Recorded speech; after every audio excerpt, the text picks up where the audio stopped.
All right, everyone, we are live. Welcome back to. It's as good as waging war against Allah and His Messenger. No, it's been several weeks since we had one of these Tuesday streams. Various different reasons for that. Mary was traveling on business, and I had some work conflicts as well. But we are back now. I think that we will be back to the normal schedule going forward from today. So today we're going to be looking at the number 19 in the Quran. We started this topic when we were last here, I guess 3 weeks ago now, and we got through much of Mary's teaching, and then we had a Muslim call in, and we were very happy to talk to them. So we didn't finish the teaching. We're going to finish up that teaching today, and then we're going to have an open challenge to any Muslim to prove to us that 19 is, well, what it is actually, right? Because it's supposed to be this sign of Muhammad's truth, of the truth of his prophethood. And, well, no scholar has been able to figure out what the heck this means. So, Mary, what would you like to say as an introduction? And you. Yeah, I have to double mute myself because if I only once mute myself, because I like to use this, but right now, when I'm using this, it mostly mutes me, and you can still hear a muffled stuff in the background since I have the world's loudest mechanical keyboard. That's not very good. So I have to use the other mute too, and then I forget to unmute both. But anyway, I'd like to jump back to verse 31 specifically and talk about that in its context. And then we will move forward. And I believe, let's see, how far did we make it last time? Oh dear, I don't remember where we made it. Well, to. I mean, we should not probably, much beyond that. It was right in that. It was right on that next slide. So yeah, well, we should probably start with a summary anyway, because there will certainly be people who see this who didn't see what was on the previous one. Yep. So let me just take a couple of these comments from the audience real quick here. Well, that one's from Mary, so we'll get her thoughts later on that. But Una said if he's 19 minutes late, we know that it will be the will of Allah. I don't know. We weren't 19 minutes late. We were only like 10 to 12 minutes late. So sorry about that. Michelle says 19 because Aisha's age times 2 plus 1, a mathematical miracle, to be sure. Jack Gray said 19 is a prime number, but not for Muhammad.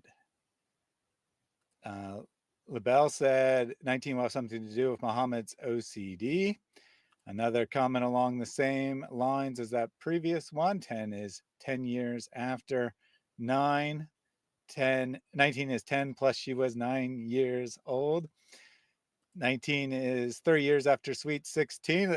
A lot of references to Aisha and such in the chat here today. But this one was the most interesting comment made before we started from Garrett. It's the number of fallen angels in the Book of Enoch. So I'd never heard that idea. I did take some time to do some research on this today. Now, there are actually supposed to be 20 leaders of the fallen angels, 200 angels, 20 leaders of 10 each. However, in most manuscripts, there's only 19 listed. There's a textual problem where two names have been combined into one. Because they're very similar. Right, because they're very similar. And they're right next to each other. Is so it they possible? Just forget one. Right. Is it possible that could be where Muhammad got this idea? Maybe. I mean, maybe, but it's very unlikely. Here's why it's so unlikely. Because if it explicitly mentions 200 angels and it gives the leaders of the tens, then one would assume that there would be 20. It never says the number 19. And only in these manuscripts that dropped one of the names is there 19 instead of 20. And you'd have every expectation that there'd be 20. But the other big reason is that these are fallen angels. These are not guardians faithful guardians of hellfire. These are angels who are going to be subject to, they're subject to being confined, and all of the awful things that happens in Enoch happens to them. So why would they be considered? I mean, the phraseology is companions of the fire, which, if you just looked at the text, you'd expect that to be the number of angels inside of hellfire. But every single reference to that has Muhammad explaining it as being that they are guardians, that they are guarding hellfire faithfully for Allah. And so transforming fallen angels who are given as leaders of tens, and so 20 groups in all should be, to 19 faithful guardians seems like a bit of a jump. Yeah, now I will say in favor of the idea, but this is pretty much the only thing in favor, is that they are called the Watchers. So if someone was ignorant of the book and they just heard the word Watcher, it does sound kind of similar to what the Quran has in it. But since the Yeah, book he might doesn't not know use, that they're bad guys. He right, might not realize it. but But since that would be another fault. the book doesn't use the number, it seems unlikely that he would like count up the the names, and simultaneously get the names, count them up, and then not know anything about the story that from which it comes from. So it seems doubtful to me, but hey, it's more plausible than anything else I've heard anyway. So there is that. Because this is a complete mystery. I mean, as near as I can tell, Muhammad just pulled this number out of his butt and said it was the proof of him being a prophet. But who knows? Maybe there was a reason behind it. One last thing before we get to the presentation. Oh, well, Super I chat. think that there was Oh, definitely a reason behind it. I think someone told him this. yeah. That would be what I would say. Good His point. level of confidence is so incredibly high that it seems impossible that there would not be something behind, that someone told him something, because he's just surrounded by all of these people who came from Christian or Jewish backgrounds as children, as slaves. Yeah, to be clear, that's actually what I would say as well, that someone intentionally gave him nonsense information to make him say something stupid, and hey, it worked because he said something stupid. Speaking of something stupid, we have Ultimate Truth in the chat here. He says, where's the link? I'll join and debunk you. So how long do you think it'll be before we open it up to callers so Ultimate Truth can come and explain to us the miracle of 19? Not a terribly long time, because there's not that much to this, but there are some really important things here. For example, about what Islam teaches in its last form, right before Muhammad died, about your chances of making Jinnah. What are your chances of making Jinnah if you are any human being in the entire world? Is grace cheap in Islam? We will find out the answer to that. So,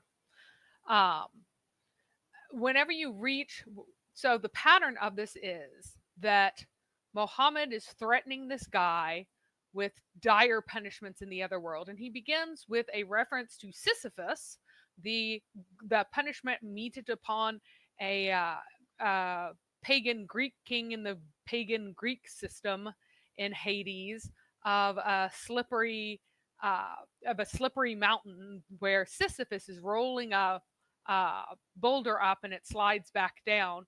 There's no evidence of a boulder in the Islamic tradition, but there's this mountain that he's going to be forced to climb, and he'll slide back down, and it's a difficult climb, and he'll be forever forced to climb the slippery mountain. Because he just got mad and just borrowed whatever came to his mind. And apparently Sisyphus came to his mind because it's a very famous story and continued to be famous. And then he asked about Saqr. And apparently this is Muhammad's name for hell. And literally no one in the history of the world, as far as I have been able to tell, has any idea where he got this word. This seems to be another thing that somebody just told him. Maybe they misremembered from their childhood. Maybe they're just making stuff up spontaneously on the spot to please him. Maybe they're trying to trick him. We don't know.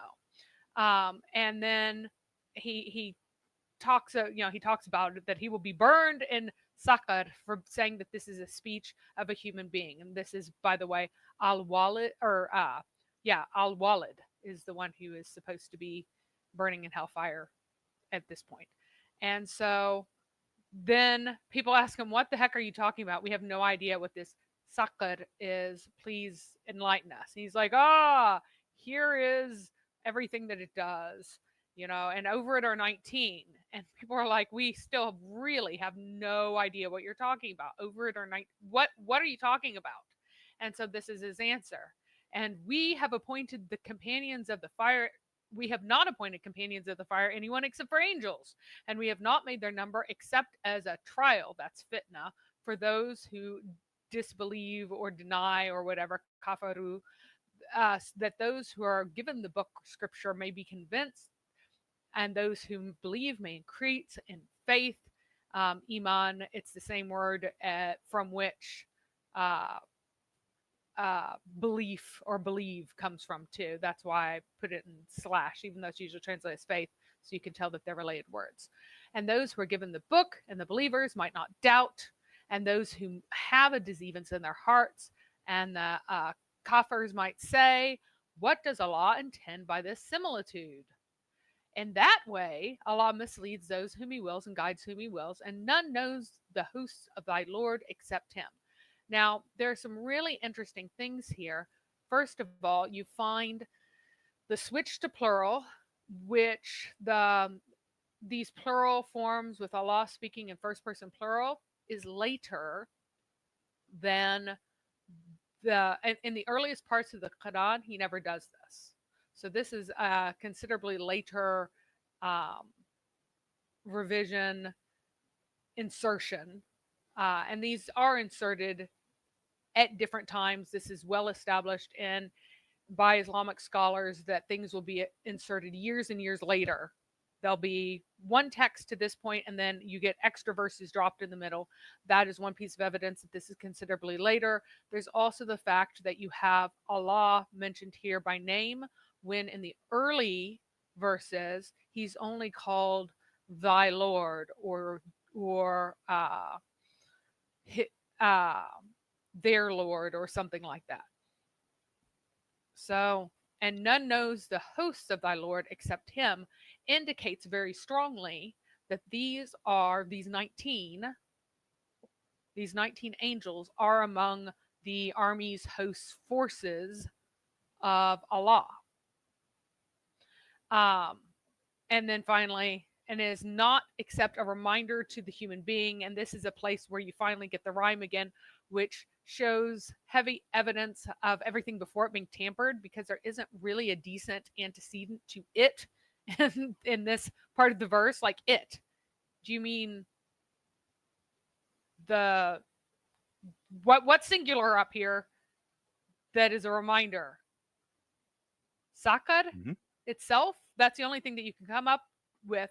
But reminder is almost always going to be delivery of speech, not something like a hellfire would not be a reminder. A reminder will be, hey, you guys, you need to listen. And so this shows evidence again of revisions of abrogation taking place here to add more context and try to explain it more. So this is indicating indeed that these are 19 faithful followers of thy Lord. And as I detailed last time, it is the absolute consensus of all early hadith narrators and scholars that the reason why the 19, because remember, the 19 is going to do what? It's going to convince everyone who has the book and increase the belief of the people who already believe in Muhammad. And only those who have a disease in their hearts will doubt after this. And so the absolute consensus was that that is because he is speaking of the same thing that they have with them of the heavenly revealed scriptures that came to the prophets before him. Both the Torah and the Gospel are supposed to have 19 angels who are the guardians of hellfire, the keepers of hell, who are among the hosts of Allah, must be written in the Injil and the Torah, according to all the early sources. We're going to keep going. You can pause and look at this in detail later. I've covered it in detail before. Not going to cover in detail again. And this also we have covered in detail. So, yeah, so right now you're giving a summary of what we talked about last time, which I wanted to say last week, but that's not true. No, but it's been like a month. But if you haven't seen that video yet and you're interested in how Mary reached all these conclusions, you'll want to check that out. So, continuing on, we did cover this slide as well. And again, indeed, it is surely one of the greatest. A warning to the human being is almost certainly talking about the declamation of Muhammad himself, but because of the meddling within the Surah, that antecedent has gotten lost and confused. So, and then I had examples of Allah's shirk here, which we must not forget. That Allah commits shirk continuously in all of the early verses until Muhammad is told that it's shirk to swear by anything other than Allah. So then suddenly Allah stops swearing by other things after Jews inform him of this. It's funny how Muhammad needs to be informed of things for Allah to stop doing them. It's almost as if Allah is constrained by Muhammad's knowledge. And so if we notice, there are some oddities in the grammar with the switching between singular and plural, between first person and third person, and everything else. And this is called itlafat in Arabic tradition.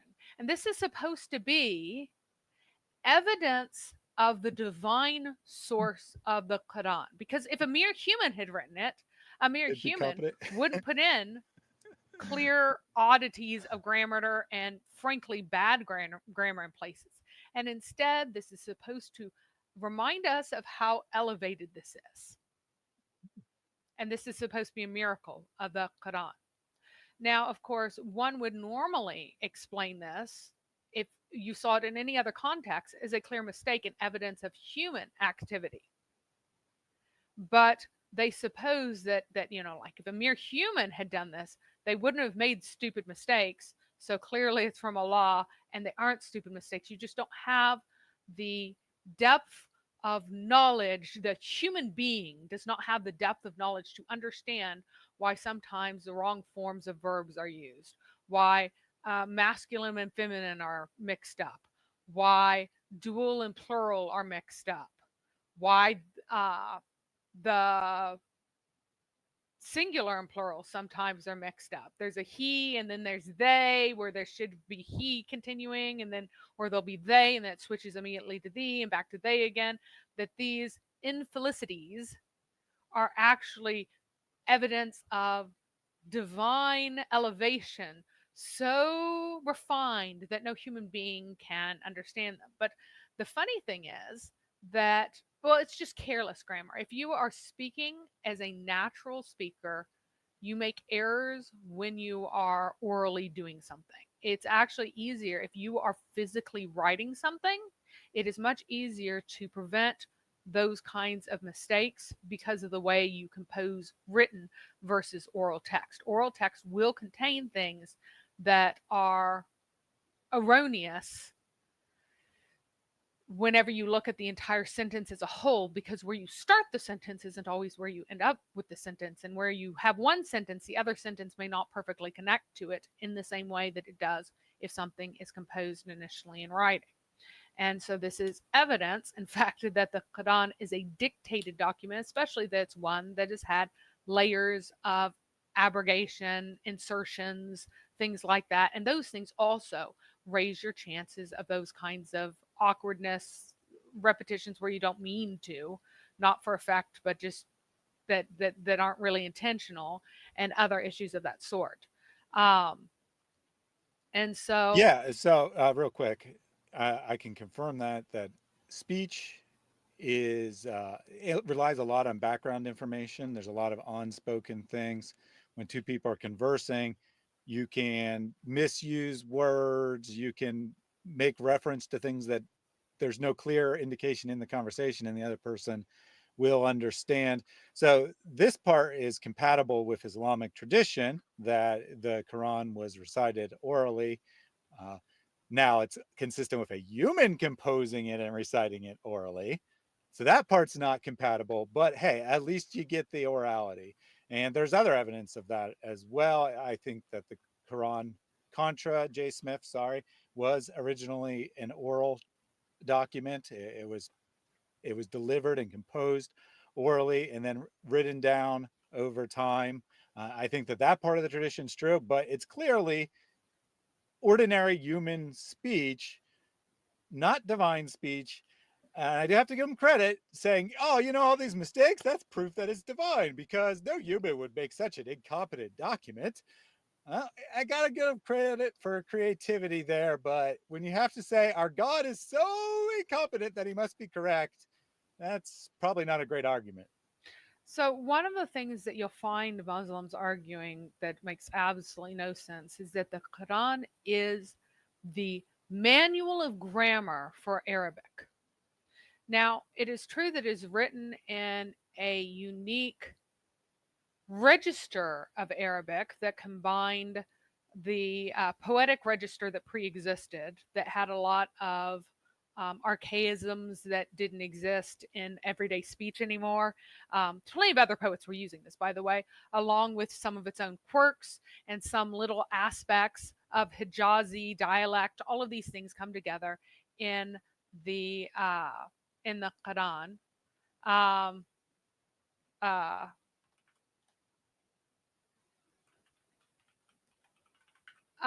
and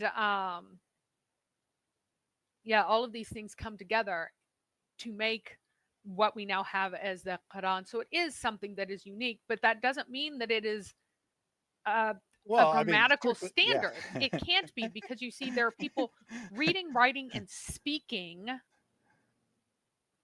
in an existing language, and it is in Arabiya so that they might understand.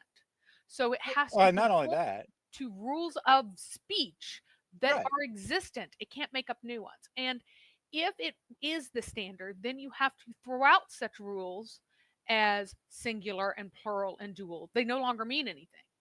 And even some case endings can be inconsistent, that you can just use whatever you want whenever you want it. But you can't do that. You would turn the entire language into a totally incomprehensible mess if you took these odd quirks that you sometimes find that are actual grammatical errors in any other context, and you say that no, this reveals an aspect of Arabic grammar. Well, then suddenly you don't have any rules. Suddenly anything can be any form for a whole lot of this. You can no longer tell whether or not something is singular or plural. You can't tell. Why can't you tell? Why is this? Can you tell or can't you? If the Quran is the standard, period, then you cannot tell if it's going to be what you have to use. Yeah. So to your point there, right? If this is the standard, then why don't people follow that standard? And Also, just do you're just whatever. right. Well, why don't they do that? Because then it would be impossible to know what someone means when they say something, because you couldn't tell whether they're using the first person. You don't know if they're talking about themselves or someone else. If they're using a plural, you don't know if they're talking about one object or many objects, and so on and so forth. Obviously, these are occasional blips in the text. Being as generous as possible, we can say that, like, they're using informal language poetically or something, but to suggest that that makes it the standard of grammar because it has things that don't normally exist in grammar is ridiculous and contradictory.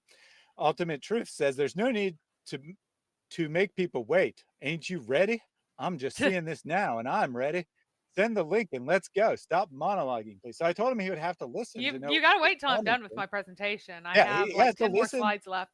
And by the way, his argument relies on Allah being stupid. Just so we know, Allah is an idiot according to ultimate truth, because he declares that all the people who are with Muhammad will be certain, and all the Jews and Christians will be certain by this information of the 19 angels. 19 angels. So, Yeah, he doesn't know what he's responding to, because he says, no. what? I will respond to showing you that the Quran is coded 19. What are you talking about? Well, see, that's a problem. You aren't listening. You don't know what we're Nope. talking about. We're not talking about your ridiculous heresy, and I'm speaking Islamically, of following a heretic who invented this idea and claimed himself to be the reincarnate Prophet Muhammad. We're talking about what the Quran says about the number 19, not your ridiculous, stupid ideas. So if you call in and you're like, oh, if you add all the surah numbers and verses together, it's a multiple of 19. We don't Isn't that care. a basic proof? Well, he first has to answer the question about how unlikely something has to be for it to be a miracle. So until he answers that, I don't want to talk to him about any numerical number. First, he has to address the actual subject, which is what the Quran says about 19. Yep.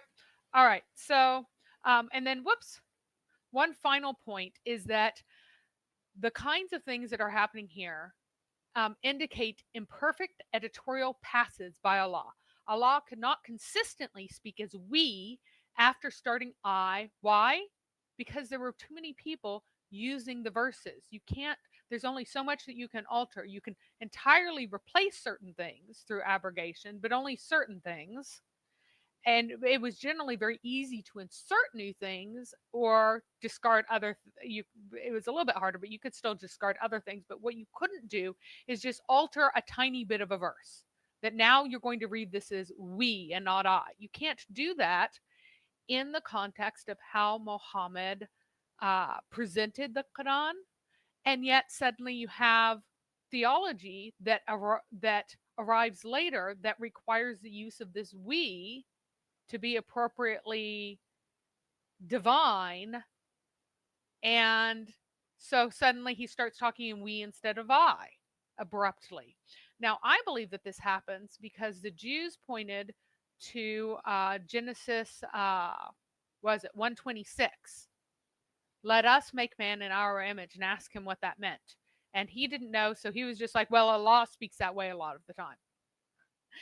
And since Jews were frequently questioned about that by Christians and really actually honestly had terrible answers and knew that they had terrible answers, they decided to poke at Muhammad with this difficult question. And his answer is like, well, God just uses we sometimes, which is just the dumbest answer ever. Because if we is more appropriate to divinity than I, that means that plurality is inherently grander than singularity, and Allah is deficient in grandeur in his singularity. But let's continue going on. Well, hold on. So I asked talking here, right? Well, he was trying to do his usual Dawa lines that had nothing to do with anything. So I asked him to address what 19 in the Quran means, and he says, maybe it is used to be in the scriptures and then they taken out like everything else in the Bible. Well, maybe it's the number of times that Muhammad was raped by Satan. I mean, if we're just going to say maybe, you can put anything after that. So maybe you should come up with an actual argument as to what it actually means. And provide some evidence for that. Because according to the people who listened to Muhammad, the Injil and Torah at the time of Muhammad in the hands of everyone had this. Did Allah strike all of the manuscripts and erase this? Because that's basically your theory, hon. Yeah, including all the manuscripts that we have today that predate the coming of Muhammad. Many manuscripts that predate the coming of Muhammad. None of them have this 19 guardians of the hellfire nonsense. Yep, and I'm putting Talk in timeout because he is going on about his love for rocks, which has nothing to do with today's stream. No, it does not. He thinks that a coal is a rock as well. But that is the kind of reading ability that you expect in Islam. All right. So he continues on after this section with the statement, every soul is held hostage for what it has earned.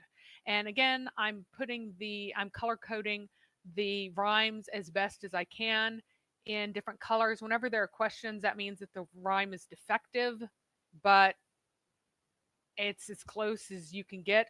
This rhyme has been a long I and an N, but it's especially bad here. Sometimes Allah's ability to make appropriately grand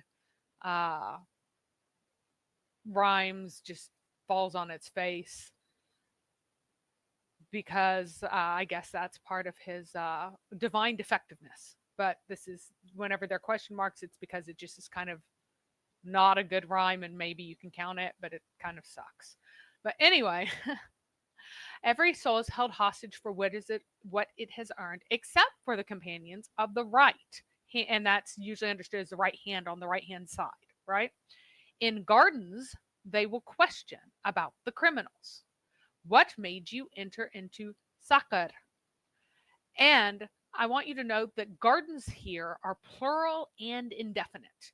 Into gardens, not into the garden or into paradise, but into gardens. That gardens generally is the final destination of these people. So I have a picture here of a site that you can visit that has multiple gardens to remind you of how this is being used here. And so normally you hear people say Jannah, which is garden, singular. But here it is indefinite and plural. There are also massive variances here. Instead of what made you enter into Saqar, some people read, oh, you man that enters Saqar, which adds 3 words. Umar read it this way, and Ibn Azubair also read it that way. And there's some disagreement about Umar, whether or not he read it that way or the standard way. Ibn Masud said, oh, you kafir that enters Saqar, adding 3 words too.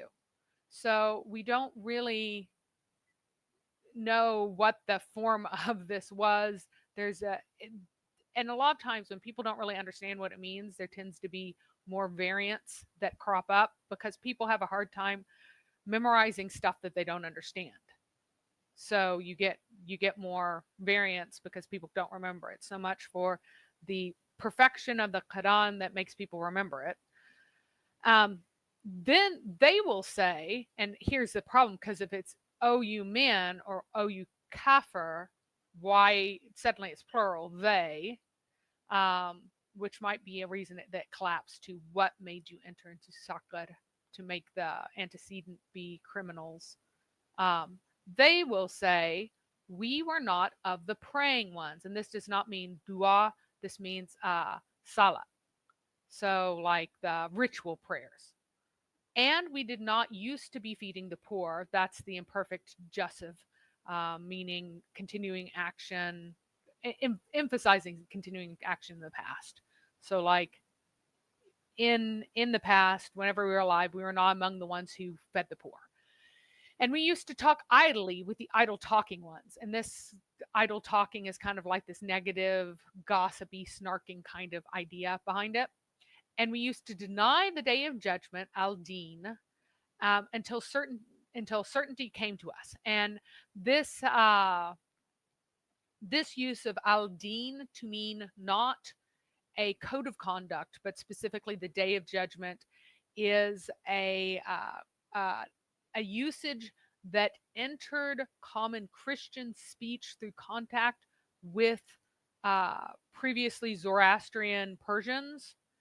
And it was used to refer to their day of judgment. And so it was just transferred to a Christian context and then got picked up in Islam through this kind of exchange of language.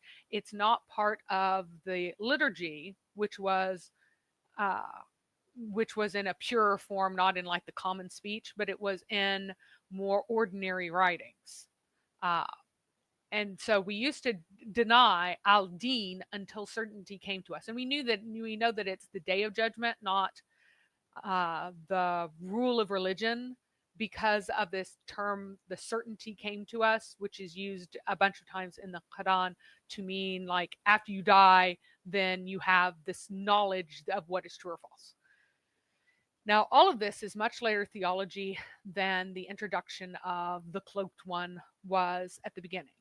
Companions of the right, the idea of a right-hand side that's saved and a left-hand side that is condemned, the extreme role of intercessors, because it's like there's no intercessors for these guys, right? That and every soul is held hostage for what is earned except the companions of the right hand. So the right hand are going to be saved, and we'll talk more about the intercessor idea, how it's interpreted in here in just a second with the tafsir that address this role. The fact that these guys won't get punished for their sins. Who won't get punished for their sins? The companions of the right hand. Anyone who goes to Jannah, those who go to the gardens, are not held hostage for what they have earned. They do not have to present redemption for their sins. Only the ones who are confined to hellfire are the ones who are held hostage for what they have earned. The ones that Allah has deemed the companions of the right hand, they are not held hostage for what they've earned. What they do, all their sins, don't matter. It's what this is saying. For whom do sins matter? For the people who didn't pray, didn't feed the poor, talked badly probably about Muhammad, denied the day of judgment. Those were the people who are the ones in hellfire. The mention of gardens is also, it's Meccan, but it's later Meccan. The day of doom is later. Even certainty was introduced in Surah 102, which is in the stage where he is openly arguing with everyone and really getting into big fights, which is not where the very earliest part of this surah is from. So before you go on, I wanted to highlight that ultimate truth is demonstrating his grasp of numbers and such here. He says 43 minutes of monologues and they're still not ready to face Muslims yet. Considering the video was about 30 minutes long at the time he said this, he clearly doesn't understand how numbers work. So just a preview of what's to come, people. Just a preview of what is to come there. And I did want to take one of these super chats from Jack Ray. Wasting your time on social media is one of the best deeds a Muslim can do. There's a huge need for it. You know this and I know this. So that makes the reward even greater. So give generously and Allah Azza wa Jal will give you even more. Thank you very much for that. Jack Ray said TikTok time to rock. Obviously did this right as we were starting. I tried to get the super chat before Mary got started, but she was so excited she just jumped right in before I had a chance to pull it up. But he gave $19, so we know this is miraculous and 100% true. All right. Well, you may continue on. All right. So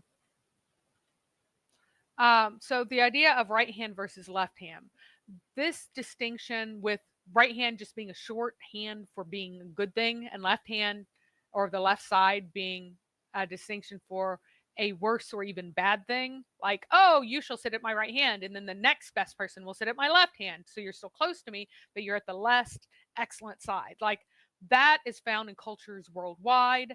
And so there isn't necessarily a connection to anything in particular here, but there is something of a suggestion that it might be related to the famous passage of Matthew 25, because there are links to both the Bible, and then the Gnostics took this quite a few steps further, of course, because they took any little thing that they could seize on and spun it out into weird stuff.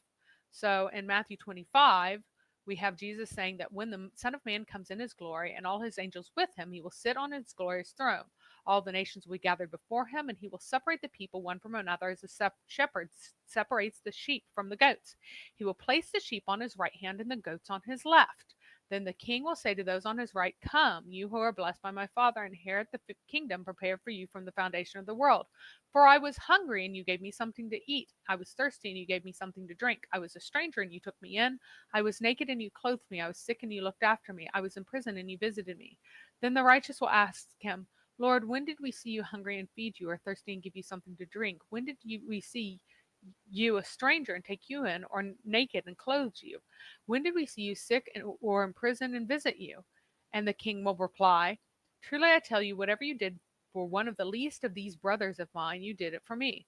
Then he will say to those on his left, "Depart from me, you who are cursed, into the eternal fire prepared for the devil and his angels. For I was hungry, and you gave me nothing to eat. I was thirsty, you gave me nothing to drink. I was a stranger, and you did not take me in. I was naked, and you did not clothe me. I was sick and in prison, and you did not visit me." And they too will reply, "Lord, when did we see you hungry or thirsty or a stranger or sick or in prison and did not minister to you?"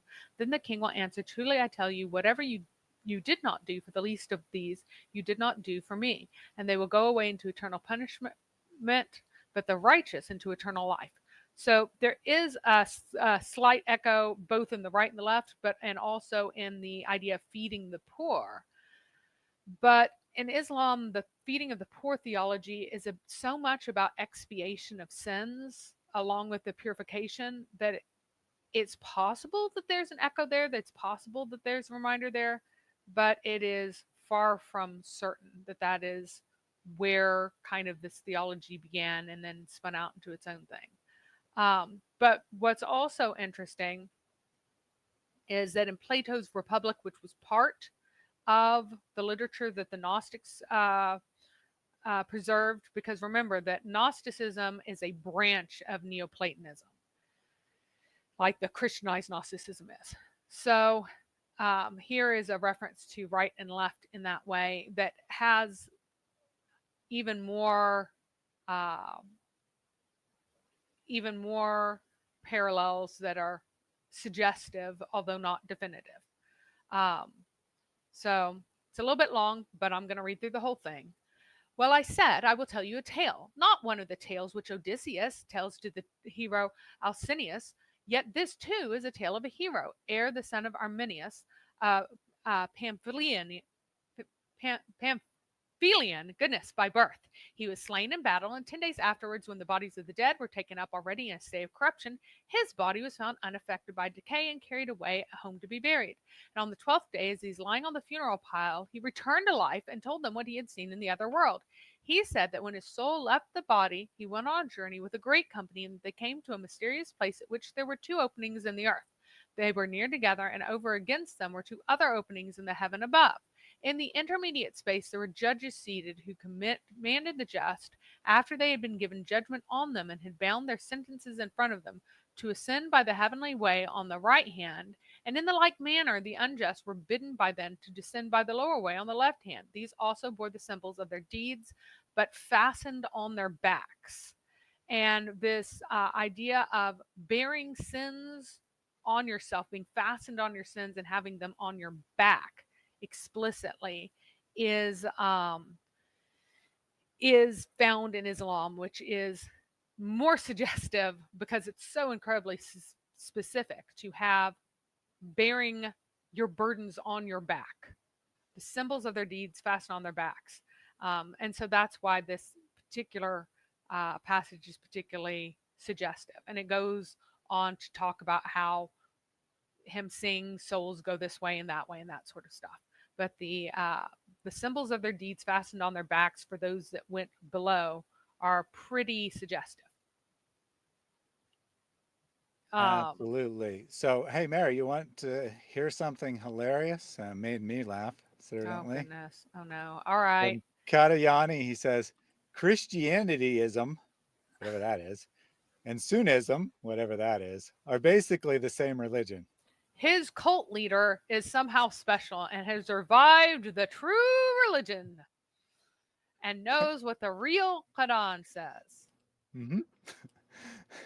And even if, and this is very, very big if, But even if somehow his beliefs were true, that wouldn't make Christianity and Sunni beliefs the same thing. They'd still be very different. They could both be wrong, but that wouldn't make them the same thing. What I mean, what a freaking idiotic comment. This is the level of thought involved. Oh, I see two things that teach completely different things, sometimes directly contradictory, but they're basically the same thing as long as you just close your eyes and pretend like I do when it comes to religion. Yeah. All right.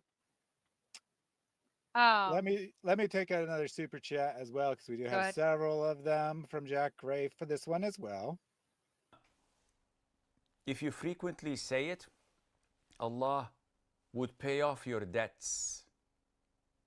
So you can refer to it back again, inshallah. Yes, keep referring to all the wingnuts assembling, which I'm pretty sure the context of when this was said was when the next Zakir Naik was in here and making a Mike Winger joke, because I'm pretty sure this is about Mike Winger. So yes. keep saying all the fans of Mike Winger assemble.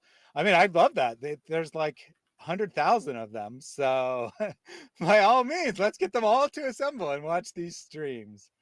Thank you for that donation.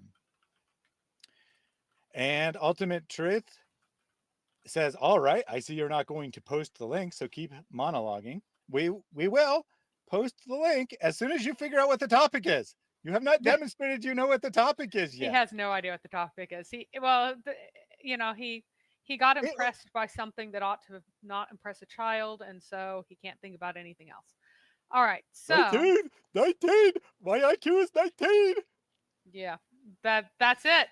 Your IQ has to be 19 to believe in Islam. That is a miracle of 19. So, anyway, there are those who are managing to come back up out of the earth, because remember, there are 2 holes in heaven, 2 holes in earth here, or to go down to hell. And here you see that there are those who are sorrowing at the remembrance of things that they had endured and seen in their journey beneath the earth. Now the journey lasts 1,000 years, etc., etc.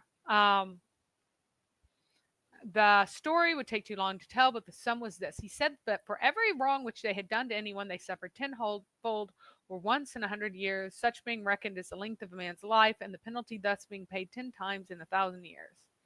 If, for example, there was anyone who had been the cause of many deaths, or had betrayed or enslaved cities or armies, or been guilty of any other evil behavior, for each and all their offenses they received punishment 10 times over, and the rewards of beneficence and justice and holiness were in the same proportion.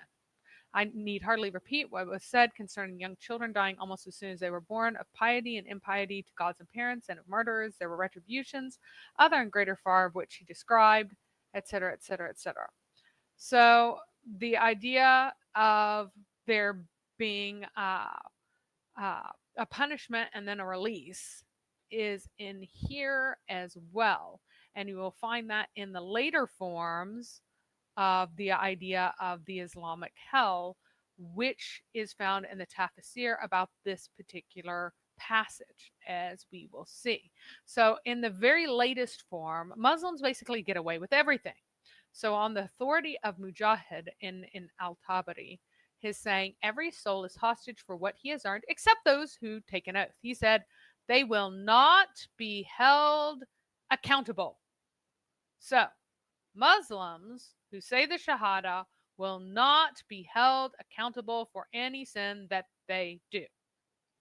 Yunus told me, etc., the companions of the oath do not hold their sins hostage, but Allah forgives them. And he read the saying of Allah, except the sincere servants of Allah. He said, Allah will not hold them accountable for their bad deeds, but Allah will forgive them and forgive them as he promised them. So Allah will not hold any Muslim accountable for absolutely anything that he has done, according to the exegesis of this passage. Now, of course, there are contrary passages, because Islam is nothing if not completely incomprehensible in its contradictoriness, and has absolutely no coherent teaching on heavenly reward at all, or condemnation, which is why Muhammad himself died in terror of condemnation, which he should have because he's a false prophet. But aside from that, he would teach whatever his mood was like at the moment. If he was feeling particularly upbeat about his position with Allah, he would go, ha ha, Allah is going to forgive all of us everything. If he's feeling downbeat, he'd go, I don't know what will become of me. I can't even say, even as a prophet, you can't say whether or not you'll end up in Jannah or in hellfire forever. So it's just, Mr. Bipolar prophet that you are dealt with. You have a bipolar God as a result. To try to make this compatible with previous teachings, some reinterpret this as referring only to Muslim children being those who will not be held accountable, or the angels. So by slaves of Allah or servants of Allah, what gets reinterpreted is that they will, let's see, where is that? That the servants, instead of the servants of Allah or slaves of Allah being all believers, it magically gets reinterpreted to being the specifically children who die before sinning, if they are the children of Muslims, or angels. But I don't know why angels would need to be admitted into the gardens since they spend half their time there anyway. Very, very perplexing. Very late theology also is that practically everyone gets to intercede for other people.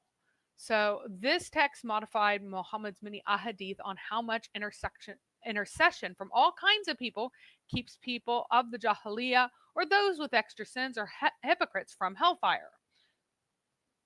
So in Al-Tabari, we find that Abdullah, in a story he mentioned about intercession, he said, then the angels, the prophets, the martyrs, the righteous, and the believers intercede. So that's your order. The angels get to intercede first for some people, then the prophets get to intercede for whoever they want, then the martyrs get to intercede, then the generally righteous, and then the people who are believers but not even righteous.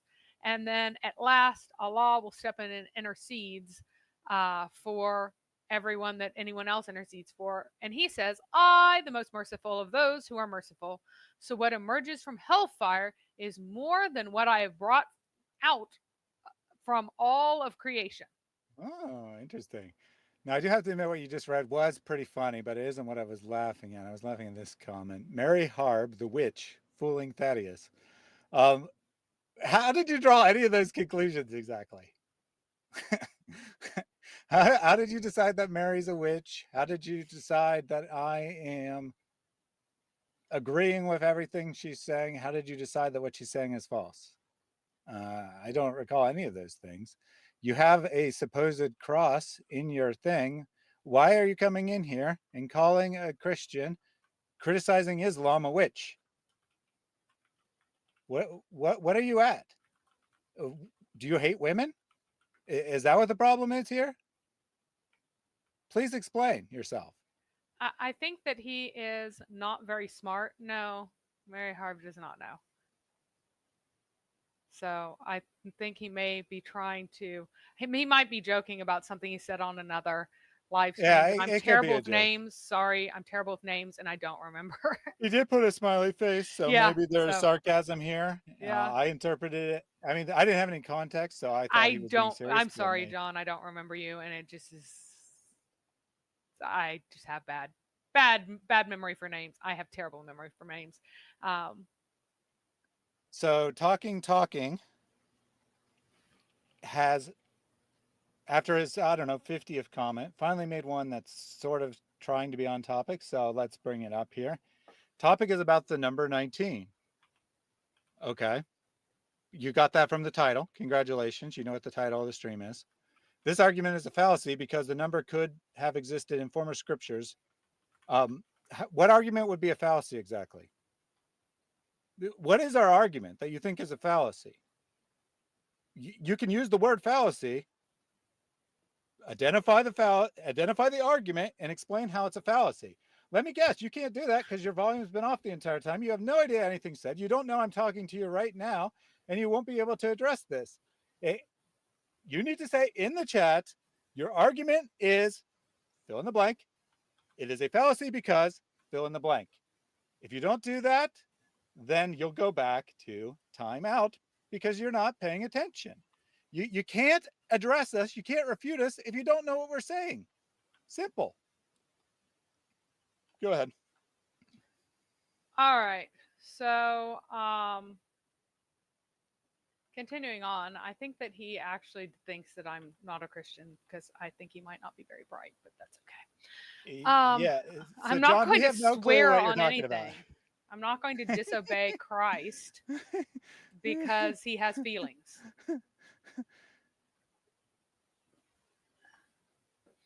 All Christ right. is my Lord and Savior, which is why I'm not even irritated at you, because if he weren't, I would be.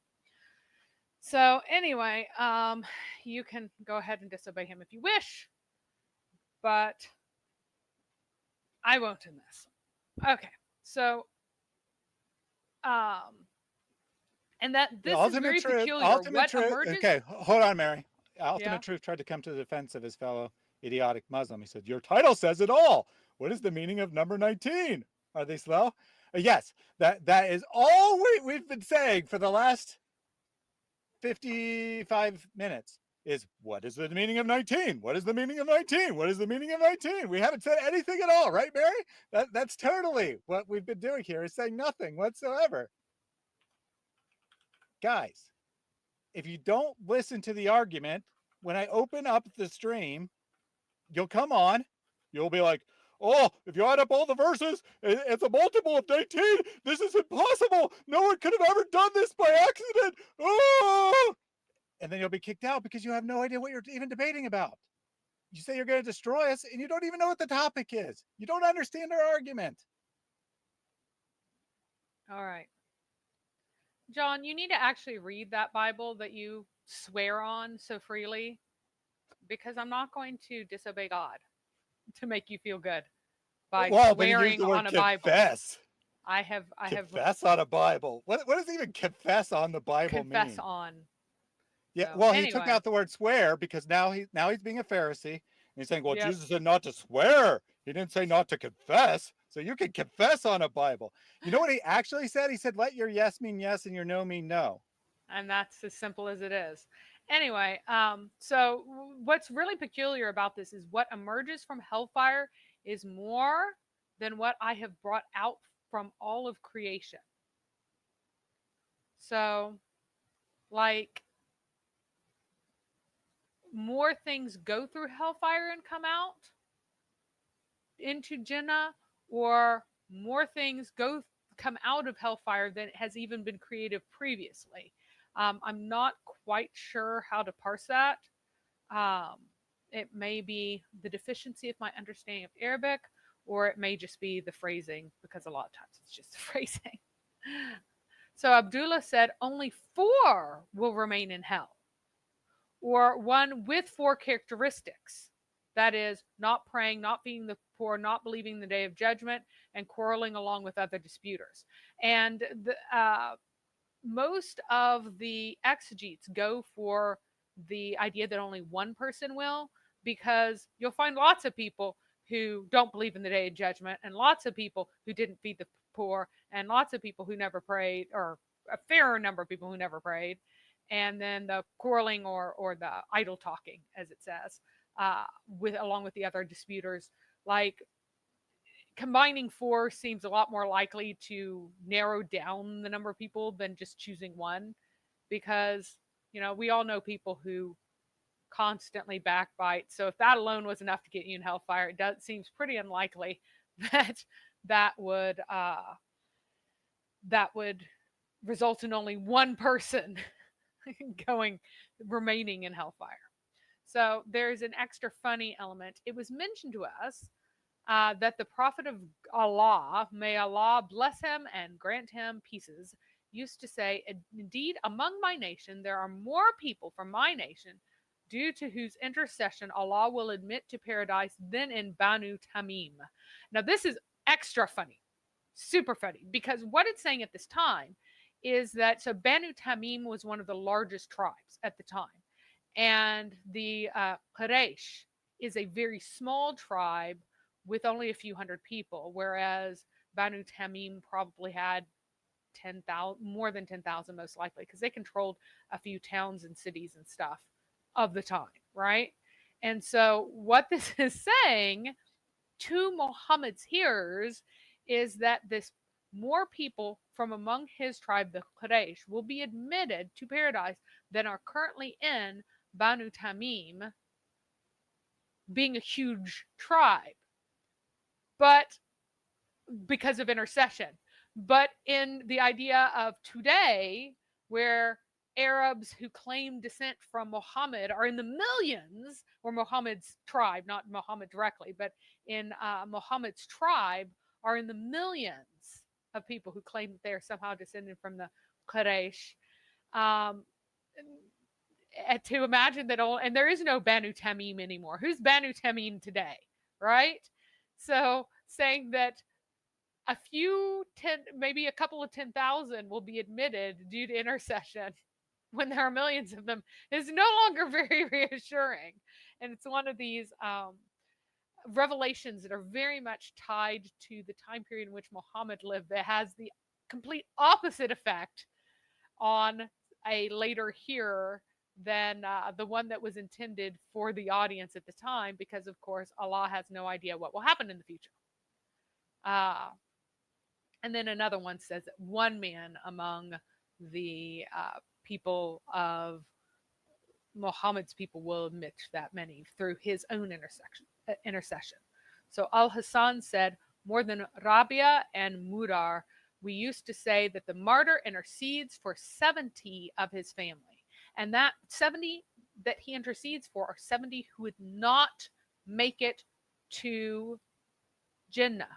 So that's 70 of the Jahiliyyah in context of this time period are going to be admitted to Jannah and saved from hellfire because he died in jihad. And that's one of the ways that Muhammad encouraged people to die in jihad for him, because yes, you have all these relatives in the Jahiliyyah who are still in it, right? They're still unbelievers. They're still, along with Abu Jahl, disbelieving in Muhammad and Islam and everything else. But it's okay. They'll all make it to the gardens too, as long as you die and can intercede for them. So, and this is entirely contrary to his early teachings, because guess who's in hellfire? Our buddy Abu Talib, who was Muhammad's early supporter but refused to recognize him as a prophet and declare his allegiance to Allah alone. And so, according to Muhammad, he is in hellfire. He is absolutely in hellfire, but it's okay. He's in the shallowest part of hellfire because he was kind to Muhammad. So somehow he's not going to get interceded for and pulled immediately or prevented entirely from going into hellfire. He's going to be in hellfire, but at the same time, only one person or maybe 4 people will actually be in hellfire forever, even though he will also be in hellfire forever. But then he won't. But he will. Address this but comment real quick before he leaves, so he can hear me address him. Jay Bond says he's going to leave in 3 minutes if we don't open it up for him. Well, I'm going to save you 3 minutes. Leave. I'm not your Demi. I don't do what you want. You demand I open in 3 minutes. I guarantee I will not open it within the next 3 minutes. Even if Mary's done, I won't open it, just to spite you and your demand that I do something because you want me to.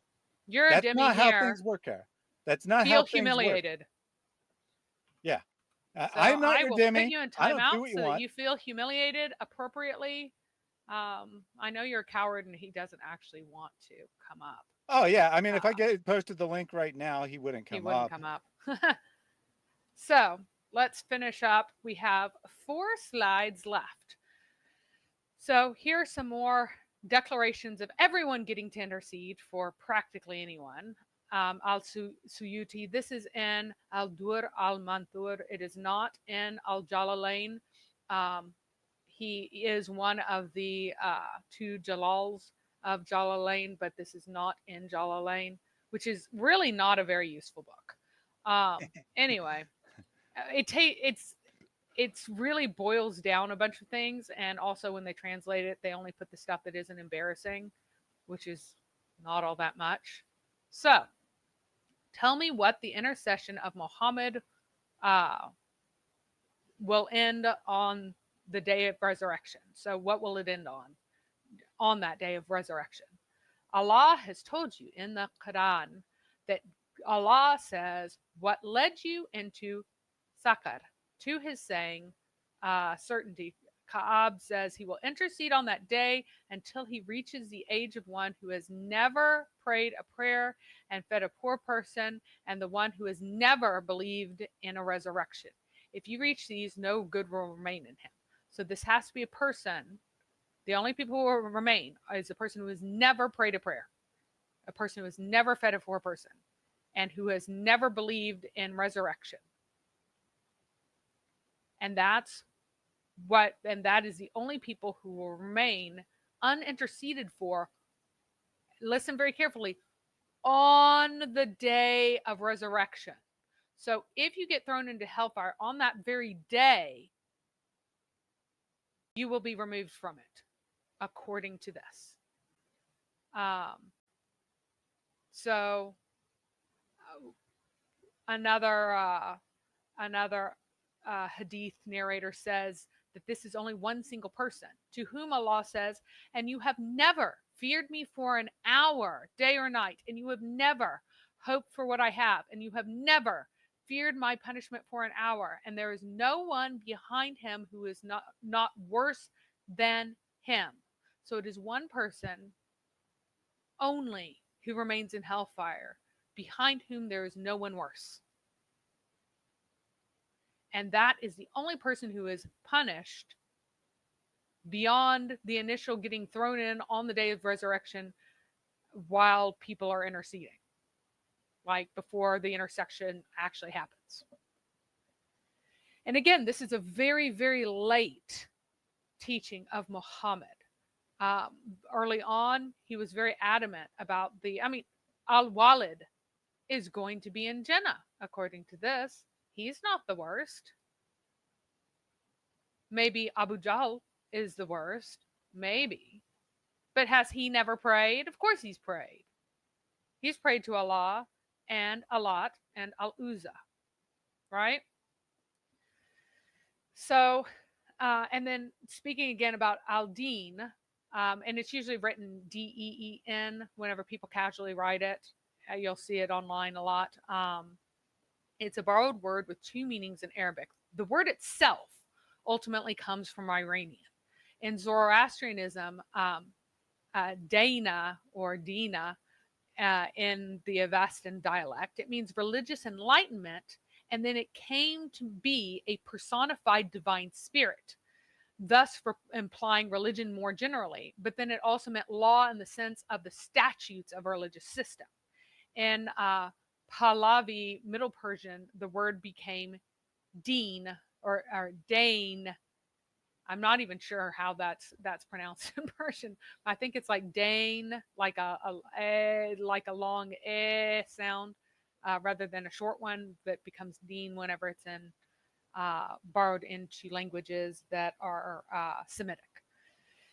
Anyway, the word was borrowed into Armenian in this last sense, a religious law, and this is also the main meaning in the Quran. It was also borrowed into Aramaic, where it required the narrow meaning of the judgment of the last day, perhaps acquiring this meaning because of a pre-Christian folk-level awareness of the role of the spirit of Daina during the Zoroastrian judgment of the dead. So, this is actually from this is from my translation of the Quran, and I fill out more about how the spirit of Deen essentially intercedes for people on this particular day of judgment. And it's found with this novel meaning in Rabbinic, Syriac Christian, and Mandaean Aramaic texts. So in the casual language of people, this idea, because people were using this word to mean the judgment day, they'd use the same word, not with the same Zoroastrian meaning, but they used a word meaning judgment day. They just used the word because that was the word that was being used in the language. And it came into the Quran also in this final sense. Now note, this isn't Arabic, guys. It's borrowed into Arabic. It is not properly Arabic. So all those people were like, oh, it's pure Arabic. It's like, well, what's your definition of Arabic? Does Arabic include everything it borrows from other languages? If this is the you know, it's just like what we discussed earlier. You define the Quran as the standard, and then you say it's miraculous that the Quran meets the standard. Well, note that if this is eternal in the present form and after the Shukabiyya controversy, it was decided that the Quran as it is in Arabic is the eternal book. If it is, that means that Allah not only arranged for everyone to speak a language such that this would occur, but also parts of Persian and Greek and Latin and Ethiopic and Aramaic and these other languages, related or not, are somehow also arranged by Allah to contribute certain pieces to something that was somehow also eternal. It's total nonsense. Well, but see, really, those languages first borrowed from Arabic, which according to every actual linguist didn't exist, and then Arabic reborrowed from those languages. You see, so they're always part of Arabic. But part of the problem with that entire thing is that they don't have proper They don't follow Semitic Arabic forms. rules because they're borrowed words. They don't abide by the rules of Arabic. They are very transparently borrowed languages. And all the early the philologists, the Arabic philologists, said that these were borrowed words and had no problem with it. But for religious reasons, this idea of Arab supremacy, and so this eternal book must be in Arabic and the proper language of the Quran is in Arabic, that got adopted independently as part of the Arabiya official Orthodox belief. While on the other hand, you have Muslims who were not involved in this controversy, who will very freely admit that it's all borrowed. So you have like the political side or the political view of why this exists in Arabic, and then you have what the Quran itself actually says. It's in Arabic so that Arabs can understand it, which implies that every person must have Holy Scripture in a language that they can understand, which would demand that there be translations. But that would erode the position of the Arabs, and it would also make the text much more accessible to people of other faiths, which would have been deadly to Islam early on, because Islam partly spread by people not understanding what the book said because it was so stupid. So anyway, so it's occasionally used, it's mostly used with the first sense, the religious code of law, but it's occasionally used with the sense of the day of judgment, such as it is here. It's very clearly the day of judgment because it talks about the certainty coming to the people, as well as the universal interpretation of the tafsir say that that is what it means. And they are clearly correct here. So it's a minority use of the word, but it's one of the two meanings, both of which ultimately derived from Persian. So continuing on with our last two slides, verse 48, and here is the intercession part that I told you that we would get to. Then, and this is the fa word, not the thumma, so I wanted to clarify that for those who cared. Then the intercession of the intercessors would not benefit them, and of the intercessors here is jammed in to avoid losing the rhyme. So it's the intercession will not benefit them of the intercessors. So you repeat that little bit to keep the rhyme, because who else would give you intercession except for intercessors? So this is Muhammad's anti-intercessor theology, which emerged probably in Mecca and continued through part of the Medinan period until at least Badr. Then this was replaced by jihadi intercession theology. That is why there is this conflict between what it's saying, that those who haven't done these things will be in hellfire, and the intercession of the intercessors will not benefit them. Muhammad originally taught that no intercession benefited anybody. But then Muhammad came to teach that intercession was extremely beneficial after the jihadi period began. And so that's why you have this conflict. It wasn't originally a mishmash of ridiculous, contrary things. Muhammad did actually have a coherent position, but he wanted to get rid of that position. And so he introduced one of the benefits of jihad was that you get to intercede for people. And so that turned his theology of salvation into absolute garbage, but it didn't matter to him because he had jihadis now. Then or so, what is for them that from the reminding are turning away? Now listen to this. What is for the people who are turning away from the reminding? The question is nothing. The intercession will not benefit them. So what is for those who reject the reminder? This is a universal statement of everyone who rejects the reminder in context. This was later reinterpreted by Muhammad to mean, oh, well, there are intercessors that are going to benefit practically everyone. That's not what the text actually says. So note that this is the same root, this reminding, as dhikr, or zikr for you guys, as you guys who are Pakistani love to say. For some reason, you guys think zikr is correct and like get upset whenever people say dhikr. But it's from this root that means reminder. And in the Quran, dhikr is almost always referring to, or is very often referring to the Quran itself. Okay, that the Quran is the reminder, or that some other scripture delivered by a prophet, anything that's read out orally, given out to people, that is a reminder and a warning. And so this has the same root, but since it's the verbal form, it's the verbal noun form, it's a different form. Most likely at this point, whenever Muhammad's using it, it has not yet reached a technical usage of dhikr that you will find later on, because whenever he decides to make this into a technical religious term, it cements itself into a particular form.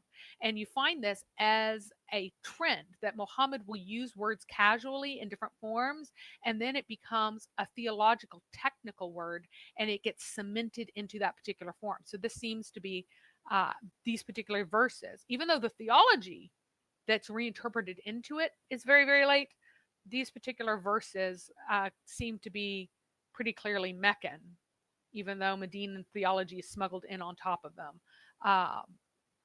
But not super early Meccan, but middle, late-ish Meccan. Now, here's where it gets really weird. So what is for them who or that from the reminding are turning away? So for those people who are turning away from the reminding, what's for them? Now here's where it gets funny, because Muhammad liked to use early on these flowery words, but a lot of times no one actually knows what they mean for sure. And this is one of these times. That they are startled donkeys, and here the word startled has uncertain meaning, fleeing from a lion or maybe archers. And nobody knows whether or not what they're actually running from. And these are two unique words here called hapaxes. So these hapaxes are like leganomen. Hapax leganomen is the name of the singular. And it basically means mentioned once, spoken once. And so this is the only time that these two words appear at all in the Quran. And nobody knows what kaswara is. Maybe something like a force or a compelling or subjugating one. And so they're trying to figure it out. So Ibn Abbas says it's a lion called or a lion is called this in the Abyssinian language. It's called sher in the Persian language, and abwa in the Nabatean language. Well, he's right about the Persian and the Nabatean language, but he's totally wrong about the Abyssinian. He's just wrong. And a lot of times, whenever they didn't know where the word was from, they'd just go, "Oh, it's Ethiopian." Like anytime that you find a classical philologist going, "That's an Ethiopian word, check on it," because it's probably not true. Nobody around them at the time that they were writing knew Ethiopian, and so they would just assign it to that. Now, this saying, quoting Ibn Abbas, is ascribed to an unnamed person in another account, but he's refuted by Ikrimah, who says Anbasa is Abyssinian. So that can't be true. Like Ikrimah is saying that no, this Kaswara does not mean lion, Anbasa does. And he is correct in that. Ikrimah is correct in that Anbasa is Abyssinian and Kaswara is not. Abu Huraira said it was a lion too, which no. And Zayd ibn Aslam also said that. Others said that means archers or sniping archers or snipers or even a troop of men. Al-Suyuti add ropes of fishermen and spears to this mix because the root has a sense of maybe some kind of force or compelling or subjugated one. So some of the answers are kind of like, they're poetic. Oh, it's a poetic reference to archers or snipers because they're these compelling forces that are making people things happen. And they're also guessing from context. Startled might mean a movement of a group or flock when alerted. It's so obscure that the recitation is garbled. Sometimes it becomes burdened donkeys instead. And again, whenever people don't understand what something is, they don't remember how to pronounce it. And so variants crop up. And this is what happens at this point too. So we have some kind of donkeys who might be startled, like a group or flock, like running together or something, maybe as donkeys, fleeing from some kind of unknown force. Nobody can actually give a decent reason for their interpretation other than just a guess in context. But every man, and this means person, it's not like a mailman, not postal worker, but a person of maleness. It does not mean a person of maleness, it means a human being. But every man of them desires that he may be given pages, spreading out. And this is the mushaf, is the same root as as the word for pages here. And this is a new argument about why people aren't following him.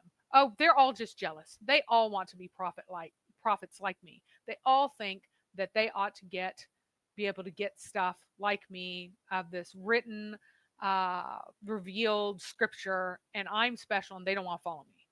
So note that this shows clearly that Muhammad had to have something physical at this point. But every man of them desires that he may be given pages spreading out. Somebody's got pages spreading out in this context, and they won't follow this person who has the pages. Who is it? It's Muhammad. He has something physical. People are writing stuff down even at this early point. Nay, but they do not fear the end. And again, this is kind of a questionable rhyme, so that's why the question marks. And this comes from the end is always in contrast to the below or the here below. So there's the final end, the end of all, and often it's called hereafter or whatever, but it just means like the finality. And the contrast is dunya, right, which is the here below that we have now. So they do not fear the end. Instead, they're worried about what's happening here now. Nay, indeed, it is a reminding. And here it's possible that the form is chosen of reminder, of dhikr is chosen for the rhyme, rather than it might actually be dhikr, but then he messed with it for the rhyme. It might be used in a very technical sense. because there is a rhyming reason to use this form of it. And again, you have a problem of antecedents. It is a reminding. What's the antecedent? Well, it's probably these pages here. The pages is probably what is meant to be the antecedent of reminding, but it's very inconsistent at this point. Whoever wills, he will remember. So, who will remember the reminding? Who will keep in mind the warning that's being given? Whoever wills it. And this is not subjunctive. This is super important. I know this is a nerdy point, but it's not subjunctive, which means that it's not a conditional thing. Whoever wills it will indeed remember. Not whoever wills it would remember. Whoever will it would remember. It is whoever does will it absolutely will remember. And this implies grammatically or requires grammatically that you can will, and if the willing happens, you will remember. So you can will and you will remember in this grammar.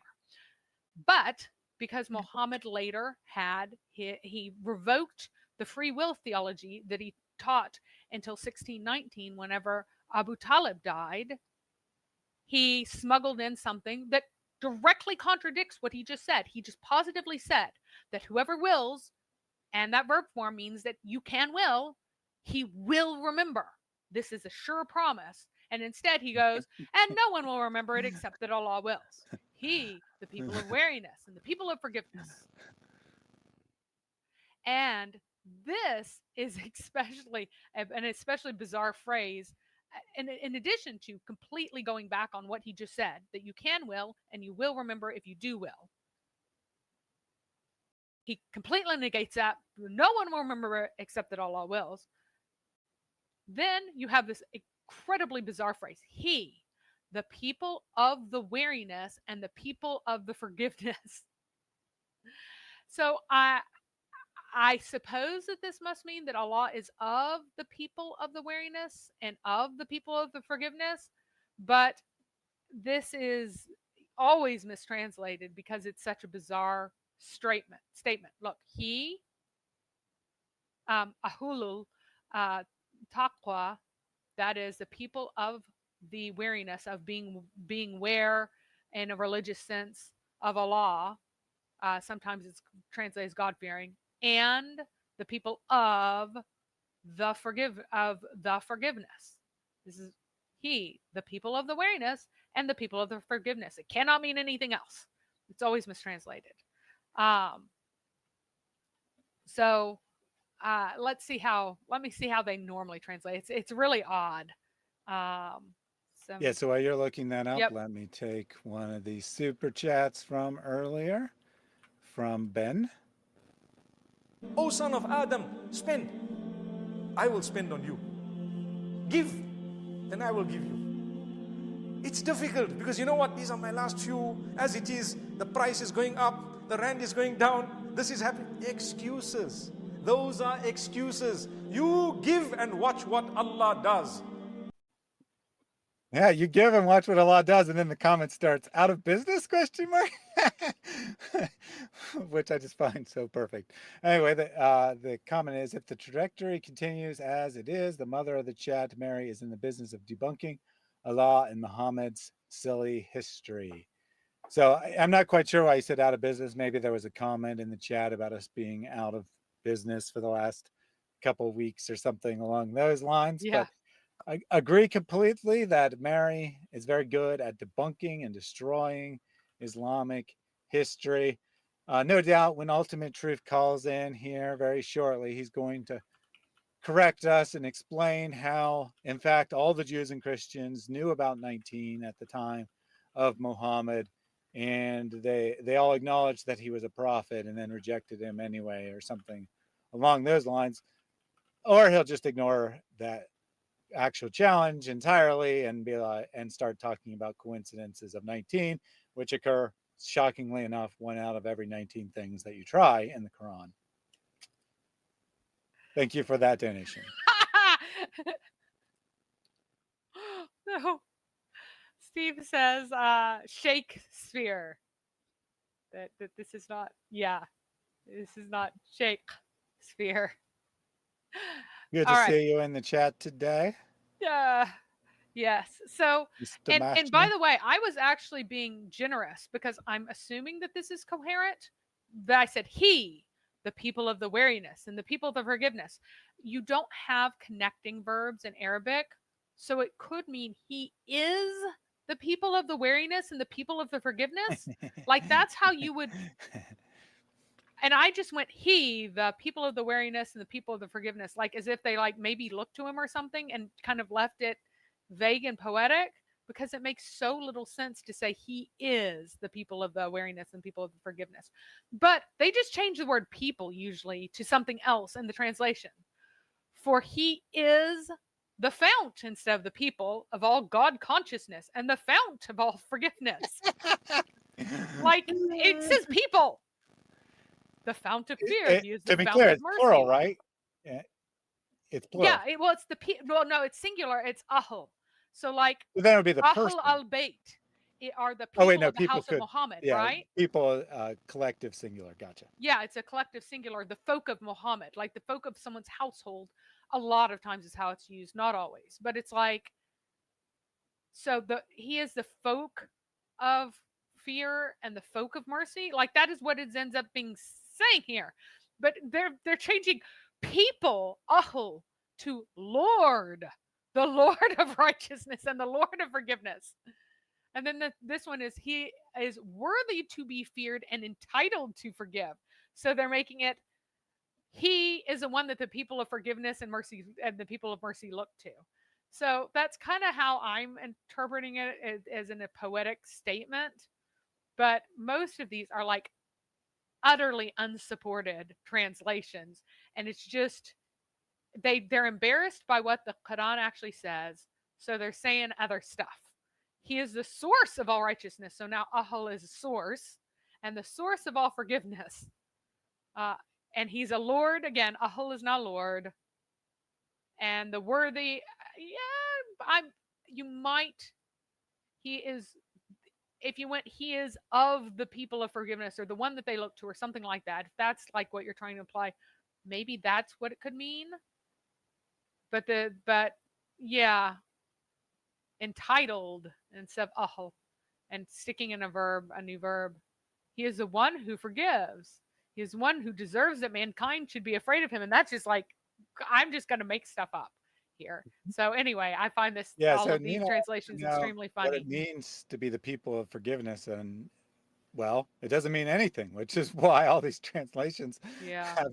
Well, this one at least tried. He's the source of forgiveness. They at least tried to get forgiveness in there. But they changed it from ahl to source, like the people of forgiveness. Yeah. Like, well, notice how none of the others use source, right? Well, no, a bunch of them do. But if you just said he is of the people of forgiveness, it's not really grammatically warranted, but maybe it's implied. That's what none of them have gone with that. Like, I haven't seen one translation that. No, they will not translate the word people. They will hide it. That is not. I was going through. I'm like, I know that word. That is not what that word means. As I was going through, the Lord who should be. I love how they translate it, Ahl as Lord. That one cracks me up to no end. So anyway, this one is just tickles me because they will not even translate the word. One of them said Lord of forgiveness. yeah, a number of them said Lord. They changed Ahl to Lord. So now the Ahl owner of forgiveness. Yeah. I guess that's why they refuse to make it people, right? Because it's in theory describing Allah, and they don't want Allah to be described as a person. Well, it's a folk. Well, it's a collective. It's a right. Yeah, but it's not like he's of the type or kind or species or something. It's specifically human type of forgiveness. I'm not sure if ahl could be used because, like ummah, for example, community can be used of other things. You might be able to use the folk of the other sparrows, but he'd still be a plural. So, well, Allah. Let's say for the sake of argument, it can just be any group of things. So Allah is one, or is a type of the forgiving gods. Yeah. I guess. Yeah. Like, even I if we're being guess. generous and not making it people? And this one is also, even this is, even the Orientalists who are mostly not, they're not Muslims, they try to rescue it sometimes because they're wanting to produce something that's a coherent book. And so they're still not giving that translation. They're still not translating the word ahl correctly. So, owner and master. Ahl is now master, but these are just funny. So I wanted to share that just because it tickles me. Oh, and here's one. This one's especially funny. But no wish would be fulfilled until Allah has so willed. He is reverence personified. And we're just making stuff up now. He is the creator who merits profound reverence, and he is the absolute source of forgiveness.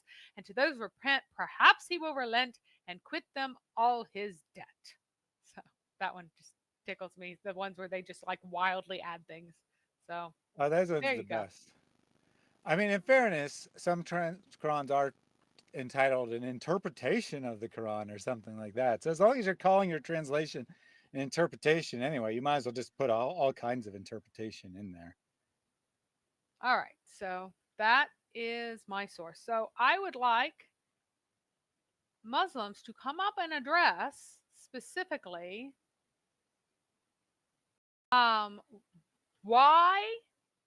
what verse 31 actually means. We have not made their number, that is 19.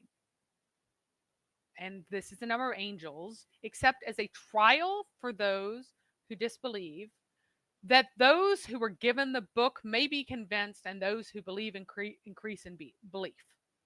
So you need to explain why specifically everyone who has the book at the time of Muhammad will be convinced by 19, and why this was true in his day. So, and then after you do that, maybe, I'm not making any promises, but maybe I'll humor your other theories about 19, but you have to answer the actual question first. Yep. So there is a delay, so I'm sure that Ultimate Truth was going to call in here in just a second. Well, how long he'll last, I don't know. Maybe he'll try to be on topic, or maybe he'll just go straight into his script about 19 and how miraculous it is. We'll see. I'm not making any prediction this time. He sat through, in his words, 2 hours, even though it was right around an hour and a half, almost exactly. He sat through 2 hours in order to be able to come up. So maybe he won't blow his opportunity in 60 seconds. We'll see. He isn't here yet, so let me take one of these super chats. Wasting your time on social media is one of the best deeds a Muslim can do. There's a huge need for it. You know this and I know this. So that makes the reward even greater. So give generously and Allah Azza wa Jal will give you even more. Indeed, give generously. Allah is watching. Cheeky Shaky says, so glad you two are back. God bless. Thank you very much for that donation. Glad to be back. Definitely wanted to stream in previous weeks. It just didn't work out for me. Yeah, one of them, I was like driving in my car across country, and I had been on the road like 5 hours, and I was going to be on the road another 10 or something. So we don't yet have Ultimate Truth, did. But we got Ayub, beat him to it. So welcome, Ayub. Let me reshare my screen. We can't hear you at the moment. But... Hello? Hello? Yes, we got you. I just want to say one thing. Why do Christians say God bless Israel? That's not on topic. We're not talking about that. That's not on topic. So I removed you. I'm going to give you another chance here in a second. If you want to talk about something on topic, or if you want to talk about why do Christians say bless you Israel, then just email me and schedule a time for that. But it's not the topic for today. Ultimate Truth has joined. I'm sure he'll have something at least somewhat more on topic than that comment anyway. Welcome, Ultimate Truth. What's up?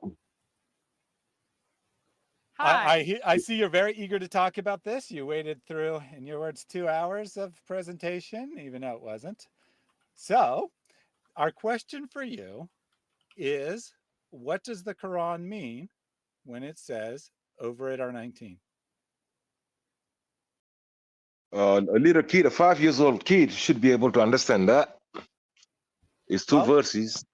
One Okay. verse. We don't I'm talking. understand it, so I, you need to explain I'm it. talking now. You ask a question. Hello, what's going Go on? ahead. Go ahead. I Okay. just said we don't understand. I guess we're not I said, five. I will tell you. I will treat you like some kindergartners, and I will explain it to you. Right? Excellent. That's it. So the whole chapter started. You got to go by the context. Some guy said, "This is nothing but a word of a human being." Allah is describing him like nobody ever described anybody in any book. How he stood up, how he turned around, how he became arrogant. In hadha illa qawlul bashar. This is nothing but a word of a human being. My verses, he said, whatever you reciting, you Muhammad, that's nothing. It's nothing but crap. Yeah, we covered Allah that said, last week. Go ahead. I am talking. I am talking. You ask me a question. Calm yourself. Hey, you be yapping for 2 hours. Not enough You complaining. ask me a question. Instead of wasting your what was time on the question? complaining, just What is continue the with the meaning thought. of the 19 in the Quran? People listening. People know what you're doing. They know you will cut me off. You spoke to 2 hours. I don't need Okay, no more than 5 enough minutes. complaining. I don't need no Ultimate more than truth. 5 Your minutes. 5 minutes You- are you starting got- now because you're going You to got spend plenty all of of it time if you complaining. don't spend it all complaining. How am I You just spend said- it when you're talking over me? How? Timer starting All right, You still Mariana, talking? Mariana and I are not going to say anything. Go You ahead. see these guys? Hey, Go ahead and people explain. know what you're doing, and I know what you're doing. And I know that you know that me and the people know what you're doing. That's my 5 minutes. How I want to use them, let me use them. Don't say anything. So Allah is telling you, Allah said, over it, 19. You could say R19 or is 19. Alayha, over it, Tisata Ashar, 19. What's going on here? Are you going to mute them or are you going to keep playing? Are you going to use Muslims to cut me off too? Wow, it's ridiculous. So, over it or guarding it, 19. Alayha could mean, if you go to chapter 66, verse 6, the angels, alayha, guarding the hellfire. Alayha, guarding it, is defined in the Quran. Guarding it, 19. The next verse said, now comes now verse 31 now. وَمَا جَعَلْنَا أَصْحَابَ النَّارِ إِلَّا مَلَائِكَةً. Only angels are guarding the hellfire. So we know that 19 angels on that day will be guarding the hellfire. And Allah said they will do whatever. Nobody can corrupt them. Don't go there. Don't say Trinity. Second, Allah said, وَمَا جَعَلْنَا إِدَّتَهُمْ. Now, why did I not make them 1,000,000? Why did I not choose the number 20 or number 16 or number 1 billion or 1 trillion? I could have made them 1 trillion. I made them 19. Why did I choose that number? 19. وَمَا جَعَلْنَا إِدَّتَهُمْ. They added their number. But 5 reasons. 1, fitnatan lilladhina kafaru. They kept on saying, oh, when the Quran was revealed. Where does it say when the Quran was revealed? Oh, now they're putting something into the verse. Allah said when the miracle is going to be discovered. They said when the Quran was revealed. How would they know that when the Quran was revealed? How would they be able to count every single letter in every book? Back in the days, nobody could. But till the computer comes, anybody could count in any book. Back in the days, like the Quran or the Bible, how many words exactly in it? Nobody could. You will put 5 people or 100 people, they will come up with 100 different numbers. So don't act dummies. If Allah says that, just that which should make you know that this is waiting for the computer time. Because only computers can count how many letters in any book. I dare you to claim that speak. That's my time. Yes, I know. I'm whooping your heart. That's my time, baby. Calm down. Now, when that time comes now, when you're going to be able to count, when you're going to see that the Quran is coded, the kafirs, the disbelievers will be angry. Fitnatan lilladhina kafaru. The atheists will be like, oh my God, we denied Allah, and you see the book is coded. Nobody can write a book like this one. Liyasakin alladhina utul kitab. Utul kitab, not ahlul kitab. You don't know the difference between Utul Kitab and the Ahlul Kitab. Not you. The Utul Kitab are the people of Ahlul Kitab who are acquainted with the book given to the Ahlul Kitab. Back in the days, the people maybe were 20, 50, 100 people maybe that was around the Torah. Not the whole city could read the Torah. It was one Torah for 1 million people. Not everybody can wake up and go and say, hey, I want to read the Torah. No. Those, the Ahlul Kitab, the people to whom the Torah was sent, and then the Utul Kitab, the one that was around the Torah, that used to be acquainted with the Torah, that read the Torah, and that tell it to other people. Because if everybody touches it, it's going to be messed up. Those Utul Kitab going to know that now this Quran is coming from Allah. You give them certainty. وَيَزْدَادَ الَّذِينَ آمَنُوا إِيمَانًا. Now for the Muslims, there's some of them saying, hey, how many qira'ats? Why we got the Halun and Wash and Hafs? What's going on? Which one is the right Quran? The coded 19. They will know now. Their Allah have put a code in the 19 that tells them now that's the Hafs, the real Quran that came from Allah. It's not the Wash, because the Wash is going to fail the test. The Halun going to fail the test. The Al-Duri going to fail the test. Only the Hafs is going to pass the test. Now they got certainty. The doubt they had always with their life, how could that be? Now they got the answer. It will increase their faith. وَلَا يَرْتَابَ الَّذِينَ أُوتُوا الْكِتَابَ الْمُؤْمِنُونَ. For the Ahlul Kitab now. And the Mu'min, who was kind of in doubt. They knew, but they was in doubt. That 19 will remove now. Is the Quran from God? Is it not from God? It's removed, that doubt. The doubt is removed, taken out of their hearts. The fifth group. All right, you have a 5-minute monologue. Now it's time for you to answer questions. What? I am finishing a verse. I am finishing a verse. You spoke. I am finishing a verse. Yes. You see that cowardly act, guys? I cannot finish a verse. They asked me a question about a verse.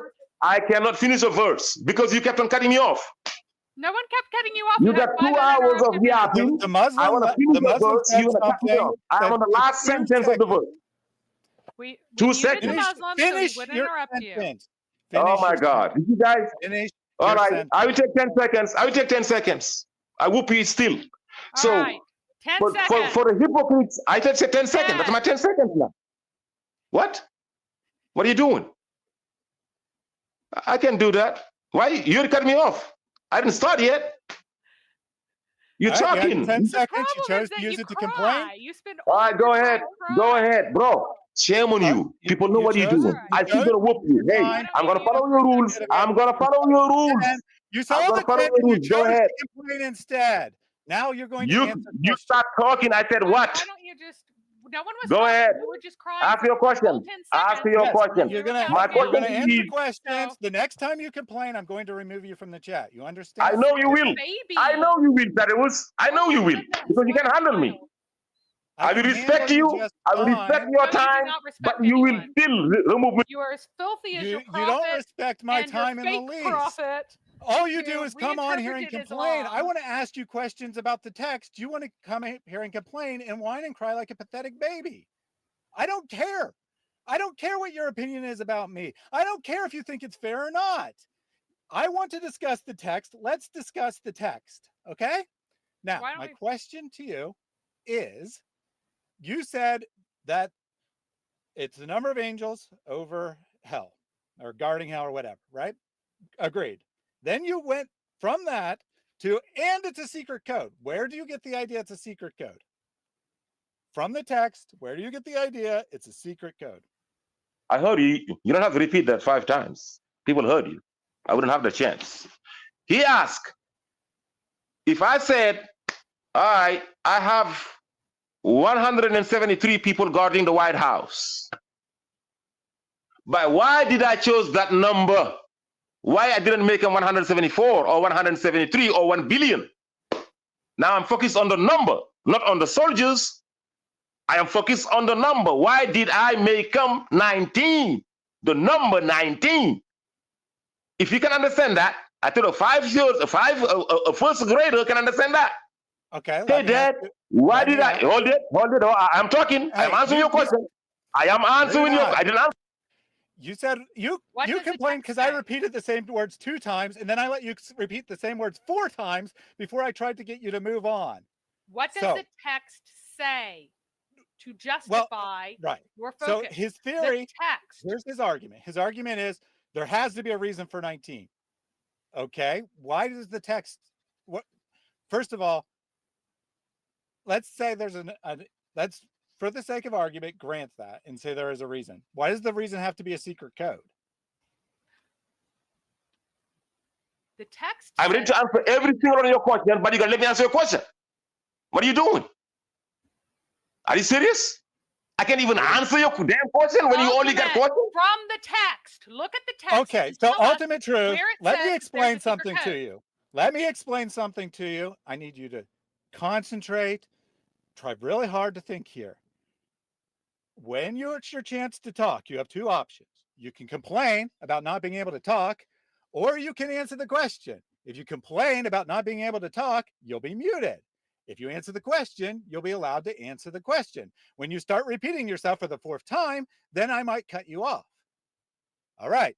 The question is, what is the justification from the text for this being a code in the Quran? The justification, I told you, that's Allah's basing now. He said only angels are guarding the hellfire. وَمَا جَعَلْنَا أَصْحَابَ النَّارِ إِلَّا مَلَائِكَةً.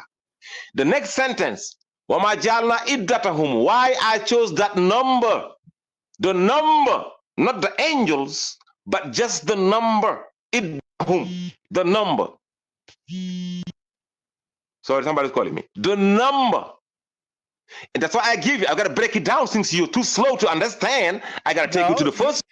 No, you don't need to do this. I You know. don't need to do the What? posturing. Why You don't don't need to do the mute him every time he That's rolls into insults? That's right. Because this is ridiculous. He won't answer questions. Okay, We have so not made their number except as a fitna for those who disbelieve, that so- those who were given the book may be convinced. What does that mean? Those who were given the book may be convinced. There is no those who was given the book. You're lying. They are sucking the Utul Kitab is not given. Given is Ata. Utul Kitab, those who are acquainted with the books, not given, don't lie. Okay, so acquainted with the books. That doesn't change the context of the question any. And instead of playing word games, how about you answer the question? I am answering the question. If they see the code 19 in the Quran, the doubt that they have will be removed. And that comes simple. So according to your logic, the people at the time of Muhammad could not have done this. How is their doubt removed? By the way, They I'm not could- going to let. No, I'm not going to let him lie about. I am answering this question. No, Oh, stop, what? stop Oh, he lying. had the right. Who's You have no right. Mary. Let He him needs to answer stop my lying question. about I what asked the words question. are. Yes, Mary. Let him take care of his business. Okay, let him answer my question. Then you can ask your question. Okay. Answer my question. Yeah, I told you she was gonna manifest. She's gonna act like a Don't king care. in the Okay, world. would you put him? Would you Don't mute him care. for me, please? Don't care. Anytime you start complaining, you're on mute. Answer the question. Hey, the two of you against me. Stop lying about the Arabic first. Complaining again. He needs to stop lying about the I am Arabic. Mary, let him answer my question first, okay? Answer my question. Were the people at the time of Muhammad able to have their fitna removed? easy. The people of Noah, the code 19 was, I told you, in my fragment that you cut, is for the people on the computer time, because only those can count how many letters in a book. Is that a no? That is so not true. I will show you. Chapter, I will show you. But okay. So is that a no? That there was no way for the people at the time of Muhammad to have their fitna removed? That is the question. The people of Muhammad said to the Quran that there was a miracle. Why? Based on the that is not an answer to the question. Could they have their fitna removed? Yes or no? They have the fitna removed from the linguistic miracle. They said this is nothing but magic. How can you say a language is magic? My English is so beautiful, it's magic. Okay, that is not what this verse says. The verse says the number 19 is going to remove their fitna. Are you saying that the verse is wrong and that it's actually the linguistic miracle of the Quran? The verse is perfectly right. I told you it's what time of the computer, but they have that miracle that was the linguistic. Where's the word Your time power of keep me. computer? Nobody. Where is the words time of computer in the verse? Why have you added to the words of Allah? Are you a new prophet who knows the words that should have been there but that weren't there? Because Allah says in chapters in another chapter, when it is time, when it's time, Da'abab min al-ard will come to let them know. Now the miracle in the Quran. They got another verse. Another verse says to make sure that we have delivered, that the messages have been delivered, we have counted everything. Chapter 72, verse 28. Yes, you are retards. I will back you down. That's why you can mute, keep. Yes, yes, I will mute you anytime you insult or Okay. don't answer the question. Can he All right, stop Mary? lying about what the Quran But says now your first? question about the Arabic. It's Go super ahead. important for him to stop lying about this. Here, let me share a different screen, and we will just see the word that he says absolutely does not mean give. He means it's acquainted with. So if you will share my screen. Well, whether here it's are give different- or acquaint. Okay, so first of all, Mary, I don't think you should play this word game because it's irrelevant. Whether they're acquainted with it or they're given it, either way, the people who Muhammad's speaking to are supposed to know this. Yes, it says, and those who were given the book may be convinced, and those who believe may increase in belief or faith, iman, right? Those who were given the book. So this is in the past tense when Muhammad is speaking, and that's what is important. We have not made or appointed their number except as a fitna for those who kafaru, for those who disbelieve, deny, whatever, that those who were given the book may be convinced. And he's trying to say that this means those who will be acquainted with the book. Now, these are all the instances of different forms of this word, starting here. To give. And give, we gave, we have given you, and give, we gave, and we gave, and we gave you, and we've given, and give, and we have given them, and was given, we're given, we gave them, and gives, and give, grant us, meaning give to us, we gave them, we were given it, you have given them, you give, he has been given, gives, and gave them, we gave him, so it yielded, that means that it gave up, right? He granted, he gives, is granted, is given, he is granted, he is given, All and right, give it, you're gave. only on Surah 3. I don't Look think that we at need how to be here many for the there next 50 are, minutes. and is there ever a time that it means acquainted with? No, there is not. All right, so let's hear from starts- Ultimate Truth, right? We got to give him a chance to respond. He claims that this means acquainted. What is his evidence that So means I want acquainted? him to tell me the other people who say that it means acquainted with, other than his own false Sect. heretic. Just say sect. Hey, So what is your evidence this means Allah acquainted? says, hey, that's what you can do in meat. Allah says in the Quran, among the people, among the Ahlul Kitab, not the Utul, among the Ahlul, not the Utul, there are some who are Gentiles. They don't have knowledge from the book, but hearing from it. Among the people to whom the book was sent, there are some who do not have access to it. All they do is hear from it. Allah called them the Ummiyuns among the Ahlul Kitab. Those who are acquainted with the book. none of this has anything to do with anything. I am talking. So Did I he cut you off? says- Did I fucking cut you off? You would have if you weren't on mute. I guarantee Yeah. it. Would you put him So- on mute again? Because Yeah, oh, he's just on trying to mute. Don't. distract. I mean, you can tell when he's on mute because when he's not, there's sound coming. He's screaming, Right? He just yeah. talks continuously if he's not on mute, either to complain about us or to continue saying the same thing over and over again. So The question is, what verse and what translation is this word translated as acquainted?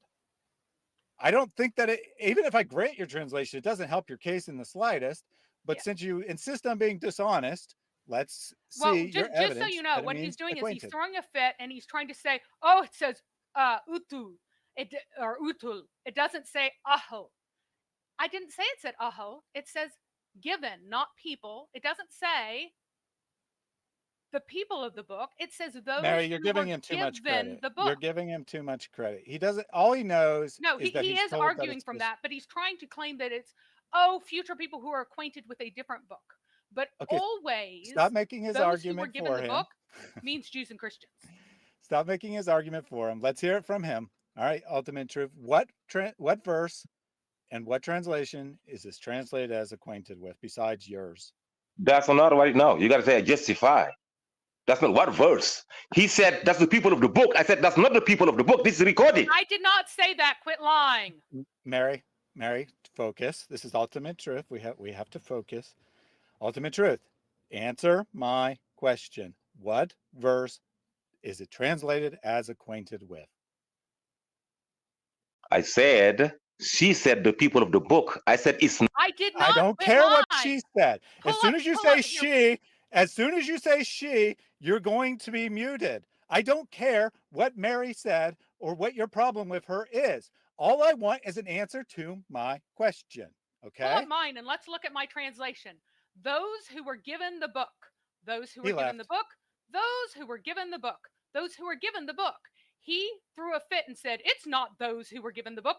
It's those who are acquainted with the book. It absolutely is not. It is those who are given the book.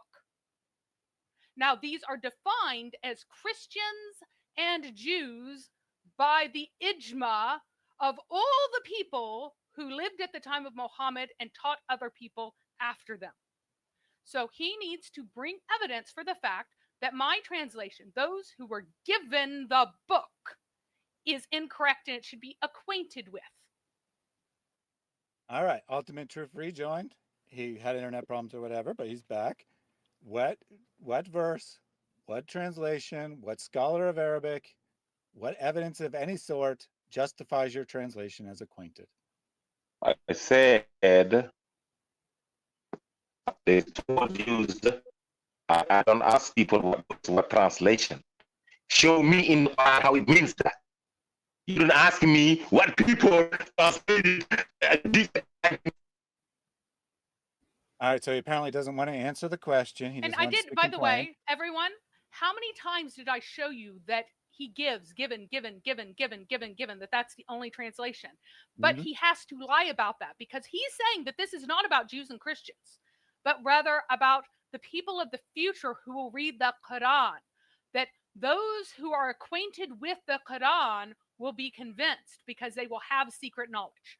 That is what I know that he is very inarticulate, but what he is arguing is that what it secretly means, and 1400 years of Muslims did not realize, is that instead of those who were given the book may be convinced and those who believe may increase in belief, what it actually means is those who are well acquainted with the Quran, not those who are given the book other than the followers of Muhammad, that this is about the Quran, will be convinced through this miracle. That is the horrible argument that he is trying to make by butchering. Well, thank you for translating. Thank you for translating, Mary. That the reason he wants it to be acquainted is because he wants to make the book into the Quran, which is very interesting, since that's not what it ever means in context. Yes, he is completely denying that it is the Bible or the Torah, the Injil, the Bible whatsoever. He's denying that by mistranslating that and pushing on a different reading and then justifying it by saying, but it's not the people of the book, and some of the people of the book were ignorant. Thank you for making his translation for him. He seems to be having internet issues. He keeps popping in and out. So hopefully he gets that resolved. He is back here. So I never said that. I never said that those people of the Quran. I said those people of the Injil and the Torah. You lied on me. No, I didn't. Mary, let me articulate one more time. Mary, just let me handle it, okay? Let me handle it for a second here, okay? So, ultimate truth, if Mary is trying to interpret your words, if she is incorrect, just explain how she is incorrect instead of saying she is lying. I'm not. The issue I said you said I am trying to make those people be acquainted with the Quran. I never that he cannot. I never said that he said that. Okay, Mary, don't make me mute you too. Let me handle this. The Jews and Christians. Okay, let me handle it. Don't make me mute you too. Ultimate truth. As soon as you say you or she or anything else that sounds like you're going to complain, I'm going to mute you again. Just explain what your actual argument of the meaning of the verse is so we understand your position. Simple. So you people have the right to say. Did I not warn him? As soon as I You hear the warned word him. you or So she? let me articulate this again, because I don't think that I think that he is just so infuriated by the presence of someone with boobs that his brain disengages, such as he has. The poor thing has so little intelligence that even that goes offline. So what he is arguing is that because it does not say Ahl al-Kitab is what is meant whenever it's used in Christians. And because it does not say Ahl al-Kitab, and instead it says Utul was given, that somehow it refers to Muslims in the future, because it does not say Ahl al-Kitab, and that this is magical language that's supposed to be secretly conveying the fact that this is about the Quran itself. Unless you want to suddenly be arguing that this secret 19 is in the previous scriptures, because that is the alternative. All right, let's see if Ultimate Truth can get out one sentence before he starts complaining. I will do that. So just make the difference between sending the people to whom the book was sent or the people to whom the book was given. If you are given the book and to the one that acquainted with the book, if I send the book to all of you, but I gave it to you and to the one acquainted with the book, I whoop you no matter what. You say yes. I want to see you say yes. Say it. That makes no sense. I say don't yes. Understand. I'm not going to say yes when I don't if even I understand send what the you're book to the whole say. class, if I send the book to the whole class, your classroom, okay, but I give it to you, Tadeus, and the dude acquainted with the book, the one that can see it every day. So let me say yes. Can you say yes to that? No, okay. I say absolutely no. That's extremely silly. I don't understand. I understand the distinction that he's making. I don't. He said if I send it to the whole class, did I give it to you? Well, if I'm part of the class, then yes. Yes. But I don't understand what the point of that is. So what he's trying to do is he's trying to say that whenever the book was sent to people, it doesn't mean that they actually know what's in it. But whenever the secret word given is used, it's meant for people of knowledge who really study something. So my question for him is, in this context, those who were given the book may be convinced. What book is it that is convincing? Is it the Quran? Is it the Injil? Is it the Torah? What book is referenced in this verse? Don't tell me why. I gotta say why. Book has I gotta say why. I don't say you gotta say why. I gotta say why. Oh, now I can answer without saying why. So I cannot just.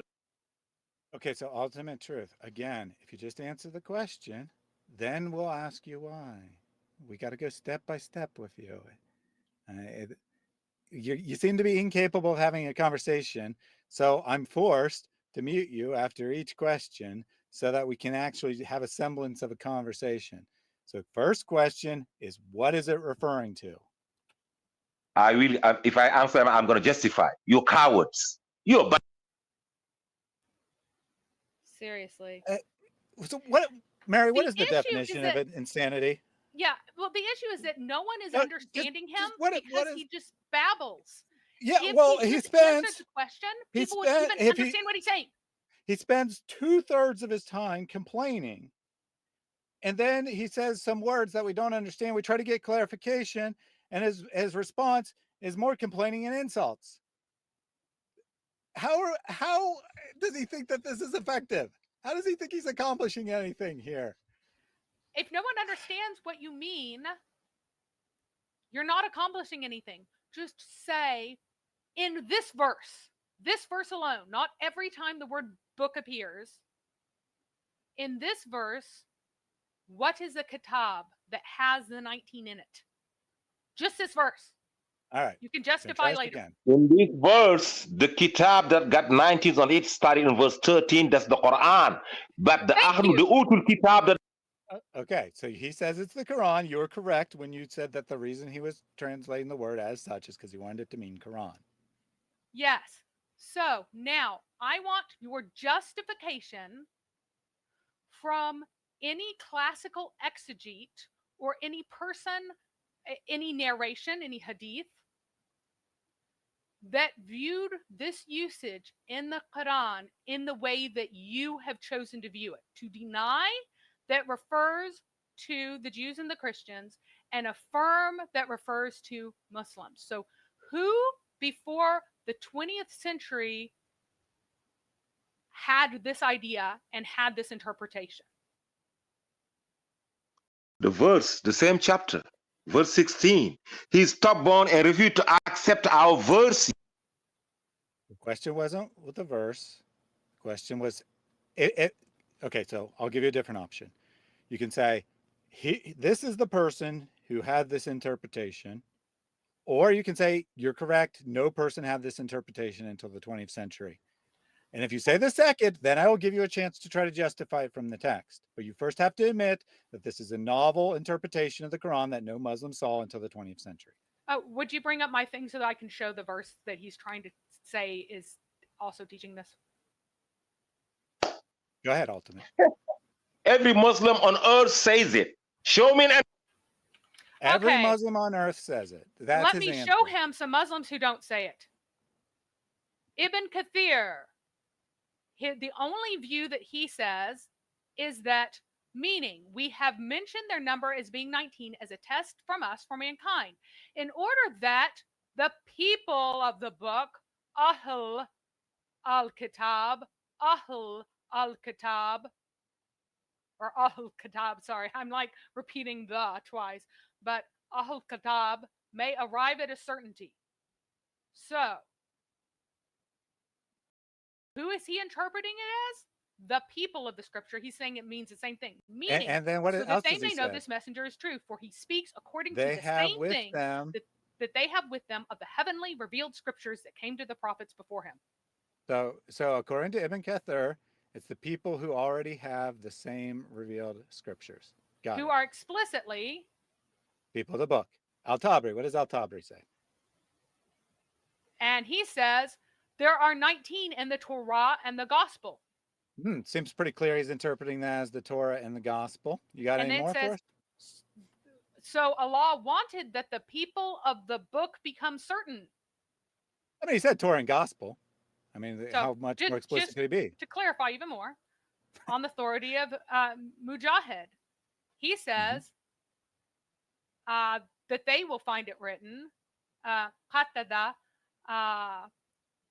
the Quran confirms that the books that were all before it, the Torah and the Injil, that the keepers of the fire are 19.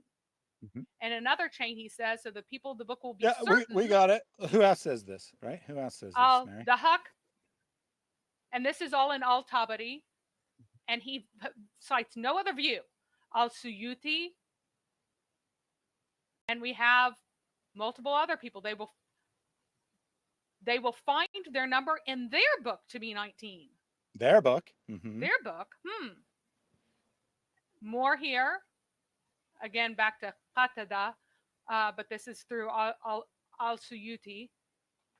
When the number of the keepers of hell matches what is in their book. Whose book? The people of the book. Ab ibn Hamid, on the authority of Mujahid again, they will find it written that they have with them the number of the keepers of the fire. Some more.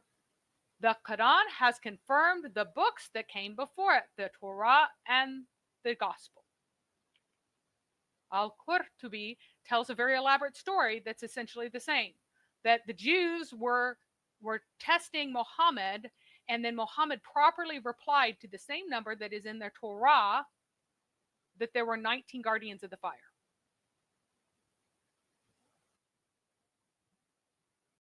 All right. Got Kurt to be here. He seems to agree as well, right? So his job is to bring someone who thinks from this early period, from any period before the 20th century, Yeah. who believed that this referred to something other than that. And he said every Muslim. We've shown him, if we go for all the people it's attributed to, about 10 different Muslims, all very authoritative figures, all very important Muslims that disagree with him. So it's clearly not every. No variant opinion is a big one. No variant opinion. Mm-hmm. No, so now no he one needs else to has cite any other one. opinion. He needs to cite one by name or admit that this is a novel 20th century interpretation. I'll be right back while he yells. Okay. The first thing I'm gonna say to you, Tadeus, is that fairness? What are you doing? I'm asking you. As you know, any complaints, any of this crap leads to mute. I don't care if you think it's fair. You have your choice. You can speak to me on my terms, or you can be muted. Now answer my question, please.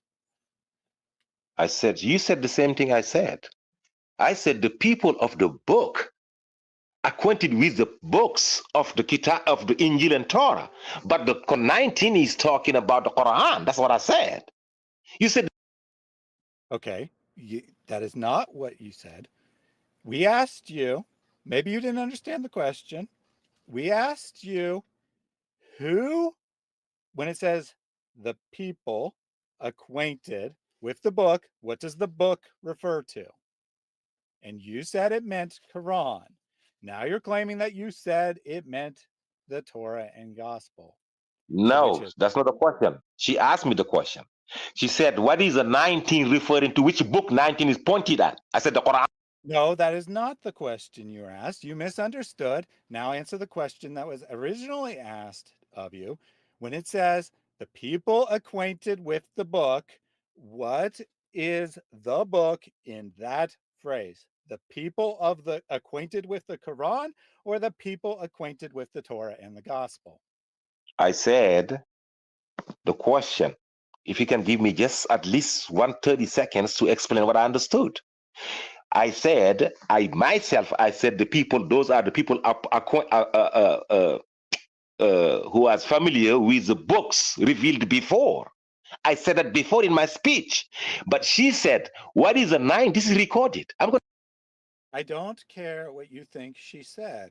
The question asked of you, whether you understood it or not, was what it means here. And now you seem to be agreeing that it means the people acquainted, to use your term, with the previous books. So we're now in agreement what the verse means, which means you now have the original problem of justifying how this refers to some future people in your interpretation. The people of the book still exist. Did they die all? Did they know more people of the book? Are you a dummy? Are you a retard? You said it. No, you said it meant exclusively the people. You said it meant exclusively. And the people right now? And the you people. Said it. You said it meant exclusively the people at the time of the computer. You said the people at the time of the computer. The people acquainted with the book existed at the time of Muhammad. None of these commentaries think it's only the people acquainted with the book in the future, nor is being acquainted with the Torah and the Gospel have anything to do with counting up to 19 using a computer. So you need to justify your computer interpretation. And that it has to do with the Quran and not with what is found in the Torah and the Injil. The only time you would have the case if there was the time of the computer was no people of the book. As long as there people do, are you? You are not understanding the question. Well, I think you are, and you're just avoiding it because you can't answer it because you know that it refutes you. The people of the book exist at the time of Muhammad. The people of the book exist today, sure. Although most Muslims would say we don't because we don't have the book, but let's ignore that. Did Jews and Christians count up 19 in the Quran and say, this is the proof of Islam? Has any Jew or Christian ever done this? Because this verse says this is how the people of the book come to believe in the truth of Islam. All of the commentators seem to think it applies to their day. You think it applies only to the 20th century. You were challenged to bring anyone who said that it was some future interpretation. You were challenged to bring anyone that said it was about some secret code in the Quran. And all you could say is every Muslim, which is not an answer whatsoever. So again, I will ask you one last time, and then I have two other callers that I'm going to take. What is your justification for viewing this verse in a future sense? The same people. If I say that even for the people of Muhammad gotta wait, the people of the book too gotta wait till the computer time. This is not complicated. Now, if they hear That about it, is your they check claim. it, they will Where's know. the Okay, what does this justification? have to do about our Whenever it happened, scripture? when Allah said, yeah, all people in the book do not say Trinity.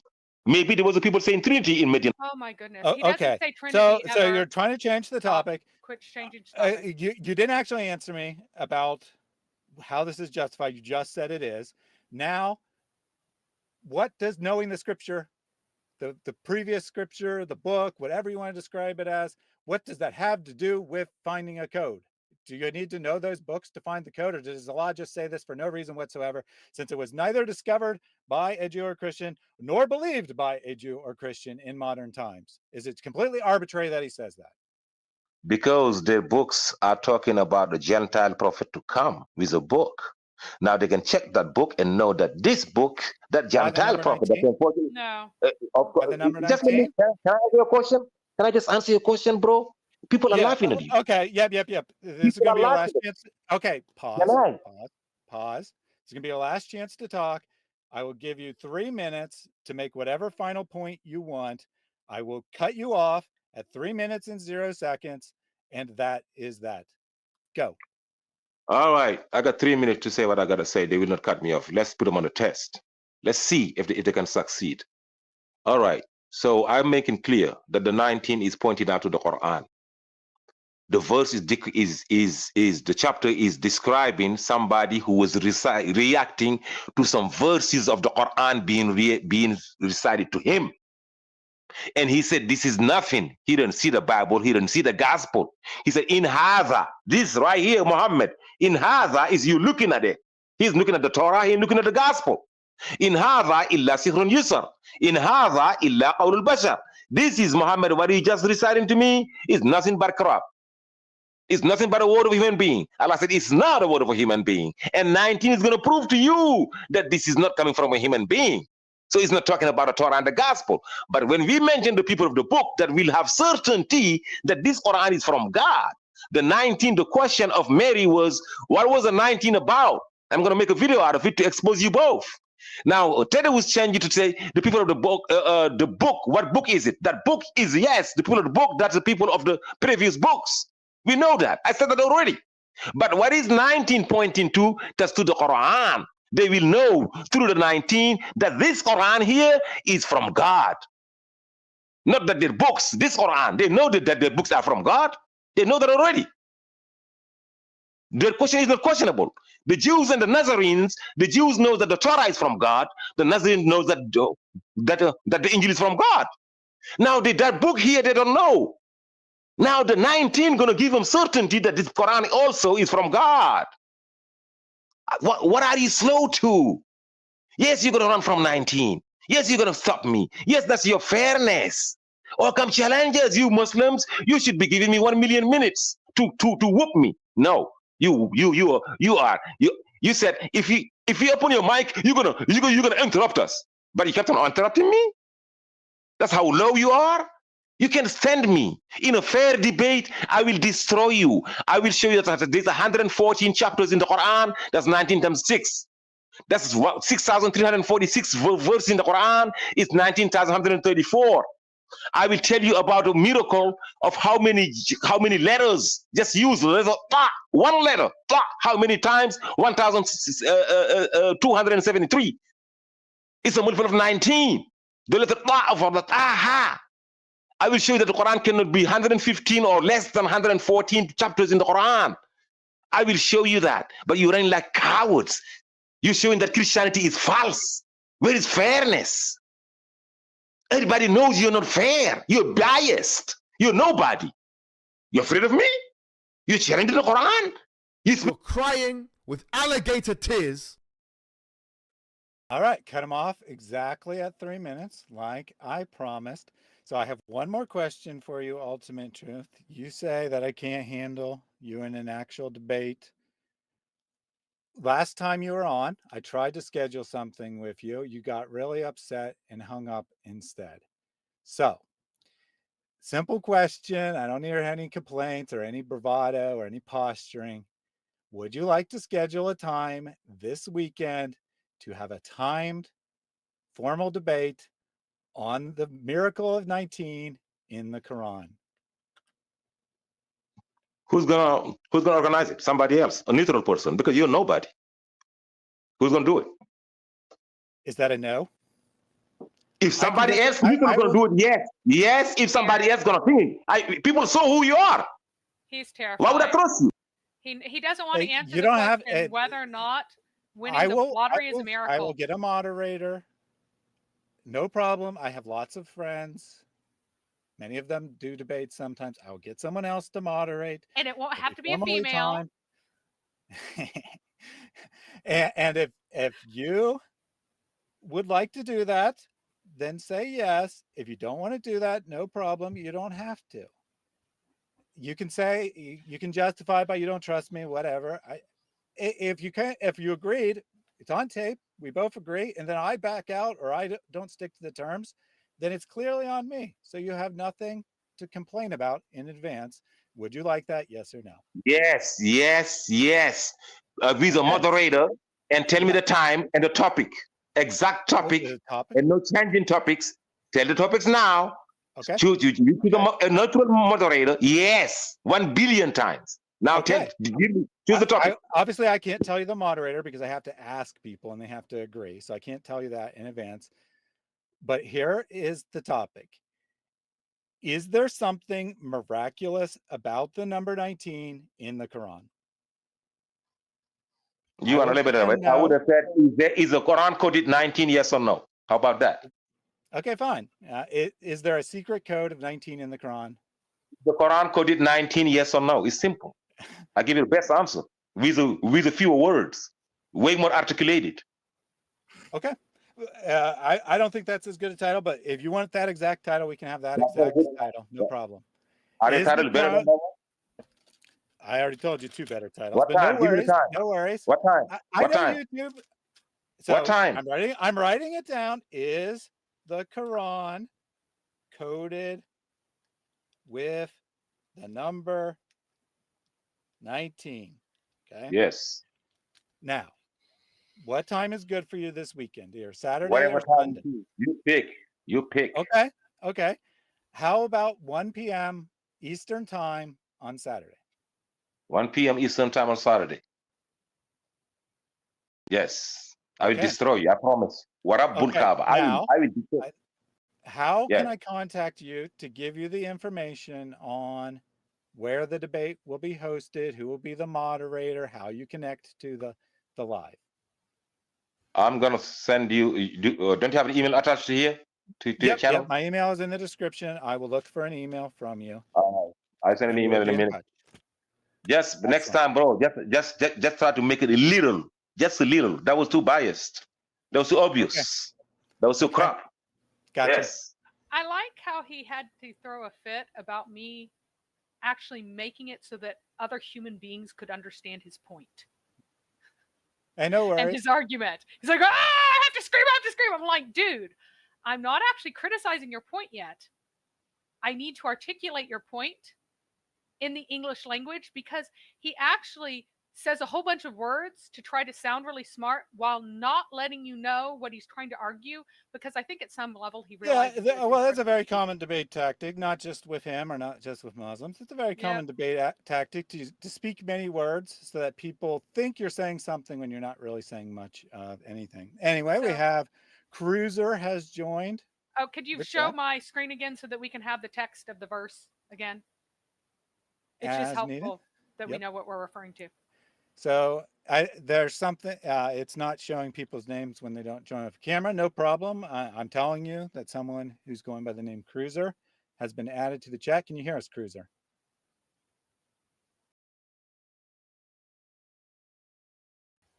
All right. If you're speaking, we cannot hear you. And according you're muting yourself. It doesn't show mute on our screen.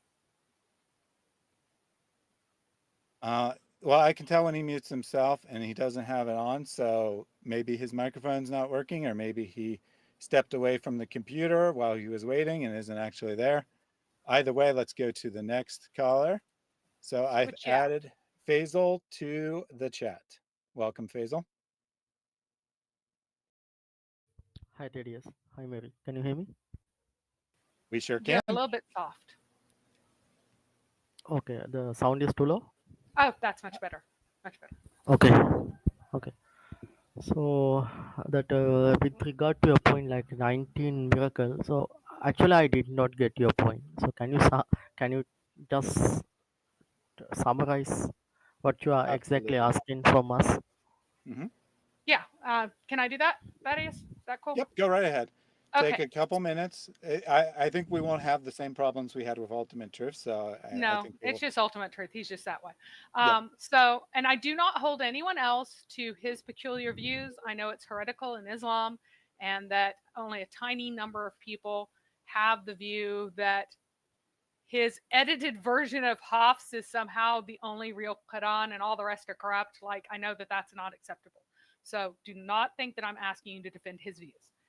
So the verse 74:31 talks about why there are 19, because we start before.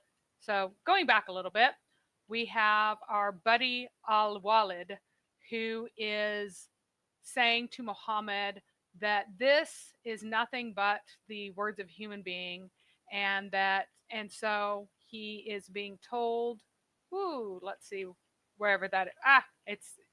I think it's further along, but in reply, he says that on that day things will be difficult for these folks, for the people who do that. And I pointed to him, Al-Walid, lots of wealth and his sons present with him, and he had all of this stuff, but instead he has been stubborn to our signs, and then bad things will happen to him. And he determined essentially that the Quran was magic or poetry and something other than divine words. It's words of a human, that it's not. So he says, this is nothing except for old or imitated magic, is what he said. This is the wrong thing that he said. And so in return, Allah says, I will burn him in Saqar, right? And then people ask, well, what is Saqar? And then he describes it essentially as hellfire, says over it are 19.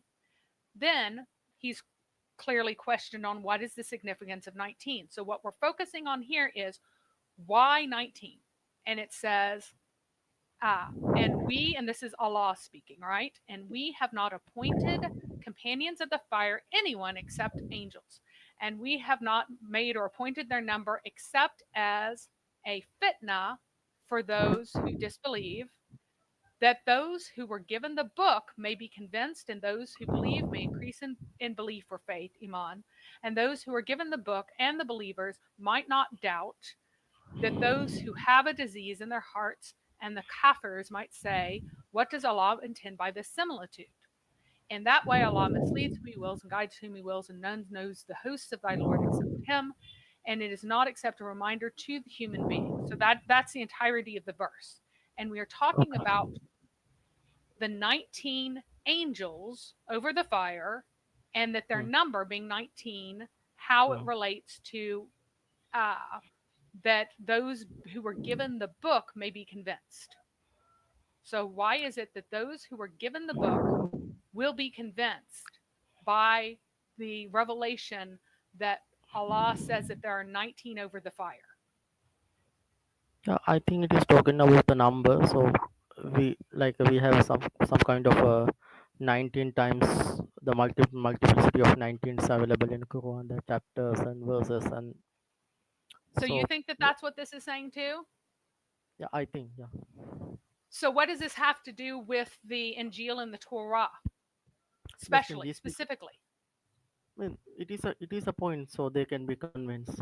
So it cannot be from other than God, because why would anyone who is a Christian be convinced by such a thing? Wouldn't it apply to all people? Why would it be specific to people of the book? Yeah, it is for all the people, not only for the people of the book, but for the people of the book. yeah, it talk about the people of the book, but it can be applicable to all the people, right? So because that So when Allah really meant all people, but he messed up and said people of the book instead. But he said yeah, that those who have a disease in their hearts and the kafirs will not understand. What does Allah intend by the similitude? So this is something that will only be understood by those who are given the book, which then allows those who believe to understand. because when it comes to the people of the book, already they have a book, they know the message, they know the concept, so it is easy for them to understand. But when Okay, it so comes to the other people, what would they yeah, have in their message that would lead them to believe that 19 will show that it's true? 19 angels specifically. The number of angels is yeah, supposed to because be known to the people of the book. no, even though it is talking about the 19 angels, I think it is talking to the that miracle is about not angels, it is about the 19 number. So that's what I'm thinking. So So let's even though, talk about, hang yeah, on, yeah, let's talk about what the people in the Tafsir say, what the okay, scholars of Islam say, what the yeah, people of Muhammad's day said. yeah, yes. So, what did Ibn Kathir think that it meant, according to all of the narrations that he knew about this? It's right here. Yeah, it's on the screen. It's on the If screen. you want to For start. he speaks according to the same thing that they have with them of heavenly revealed scriptures that came to the prophets before him. So Yes. listen again. And we have fixed their number only as a trial for disbelievers, meaning we have only mentioned their number as being 19 as a test from us for mankind, in order that the people of the scripture might arrive at a certainty, meaning so that they may know that the messenger is true. For he speaks according to the same thing that they have with them of heavenly revealed scriptures that came to the prophets before them. So is there a miracle of 19 that Christians and Jews all know about in their books that then applies to the Quran too and justifies it? Yeah, he tells something similar, Ibn Kathir. But So, sorry, are you saying that Ibn Kathir is wrong? yeah, I'm telling when it comes to tafsir, okay, maybe like they are human, they make a mistake, right? Because this So the 19 Okay. miracle, companions of Muhammad who were with him and could ask him what was meant. yeah, yeah, because Mary saw there's a hadith, okay, in that hadith, Prophet Muhammad said, if you hear something from me, any message, pass that message to the later people. The later people will have more knowledge than you. So Prophet Muhammad telling in some cases the people who will come later they will have more knowledge than my own generation. So So I think the Muhammad doesn't number know what this 90. means, but you do. So Muhammad is No, no, wrong about what this means, but you are right. no. The Muhammad is talking about the people of that time. Muhammad telling if you hear something from me, pass it Mhm. down to the people who will come later. So those people who will come later have more knowledge than the people of his time. So if Muhammad you knows hear what he something means. from Well, me, like the hold on. explanation of this verse, Hmm. pass it I would like along, the and reference. somebody later on will correct me. So I'm Yeah. hearing from So Allah, you're but later granting the people will hadith, correct but I'd me. actually like the reference because I'm not familiar with No, I any don't such think that that's actually a hadith. real hadith, by the way. Yeah. There's a hadith. I will search and for the evidence. So that's mean in certain things, the people who will come later have more knowledge than the people of the time of Muhammad. So I Well, think so the what's the reference 19 to that numbers. hadith?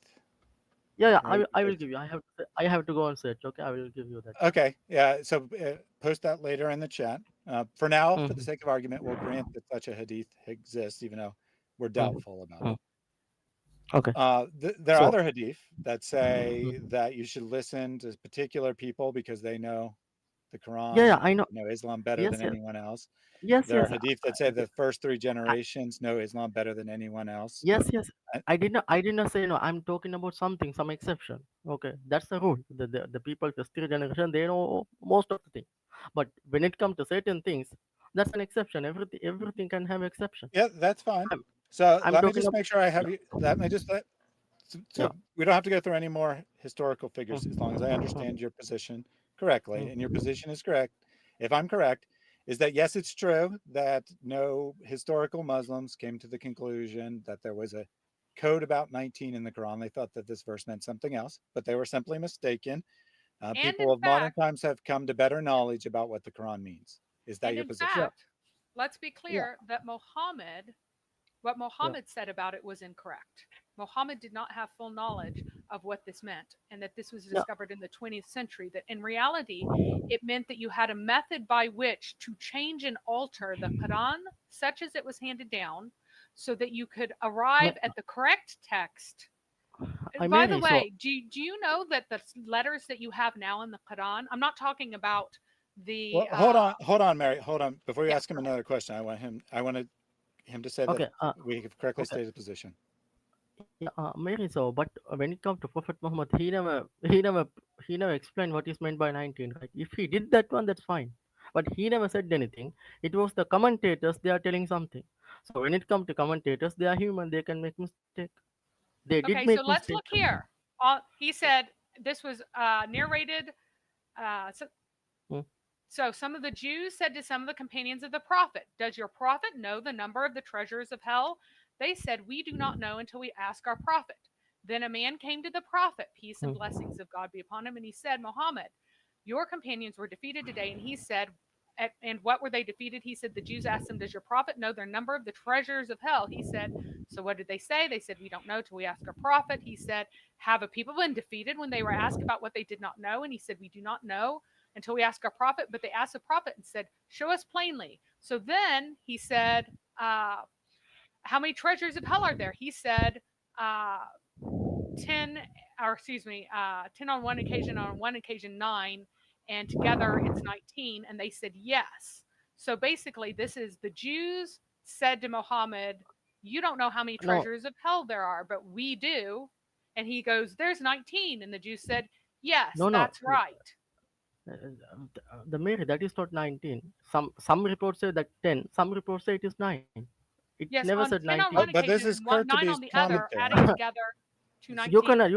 You cannot add that one, right? It's either 10 or Well, 9. you know This that is the the 10 Quran plus 9. itself does not say 19. It says 10 and 9 is what it says.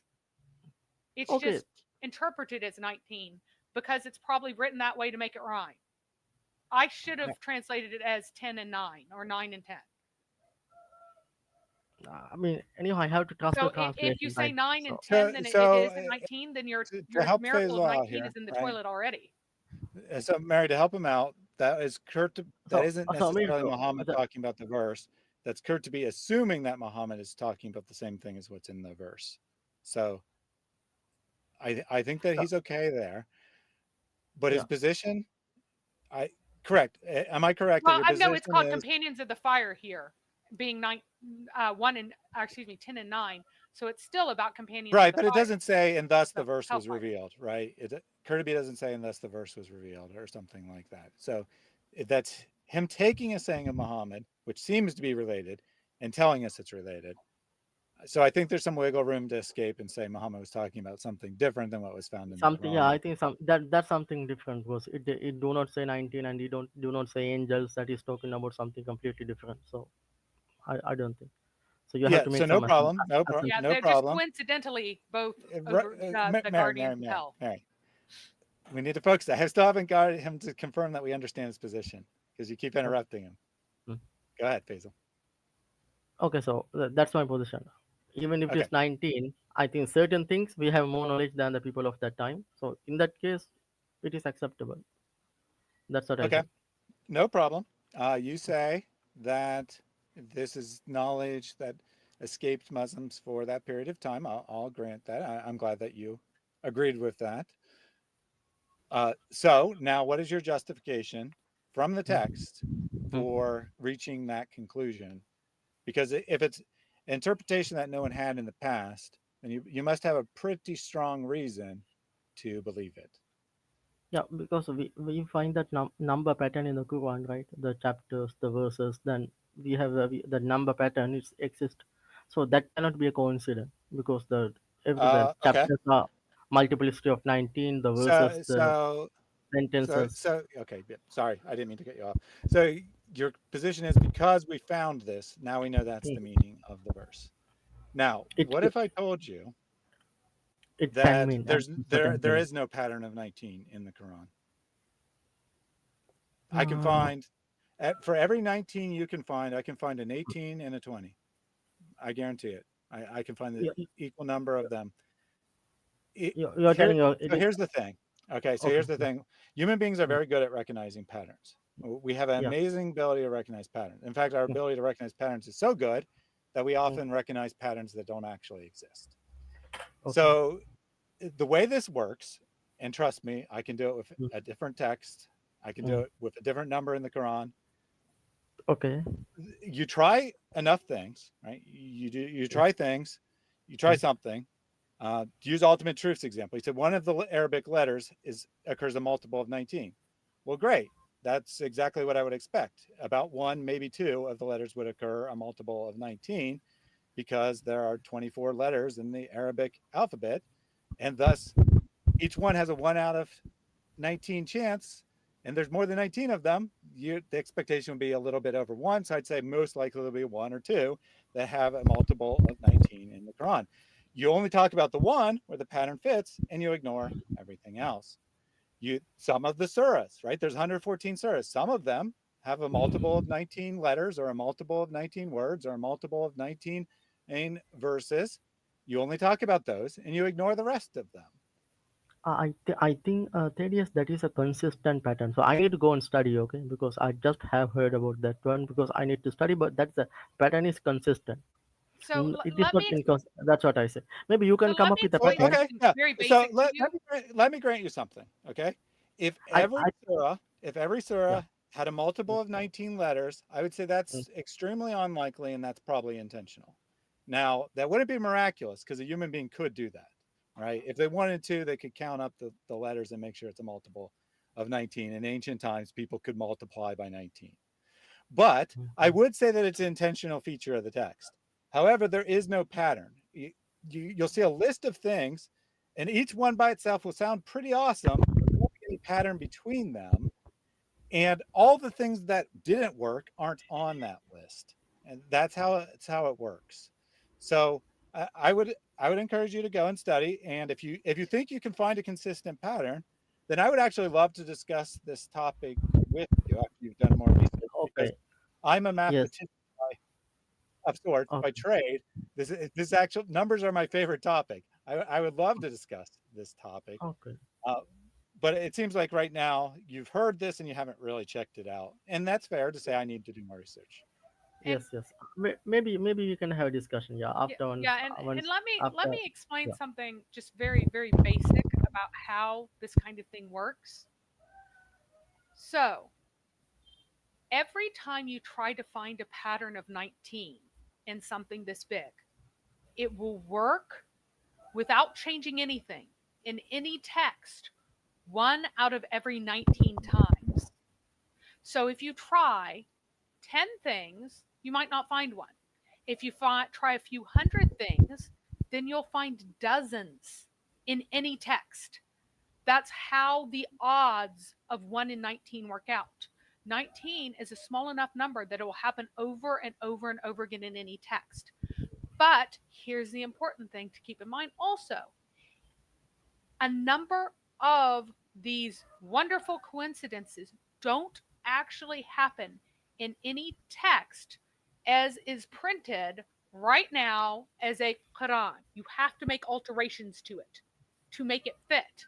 That makes it even less likely, because as soon as you can mess around with words and verses and decide that this counts and that doesn't, then suddenly you have all kinds of abilities to find even more patterns because you're messing with the text. Furthermore, a lot of the letters that appear in this, and I'm not talking about the diacritic marks, I'm not talking about the little kasra or whatever, the little marks, right? I'm talking about the actual uh, consonants in here. The consonants here are not the same as a consonantal text as it was written in the past, because they use different ways of showing words that are not used now. They use the aleph for things that are not used now.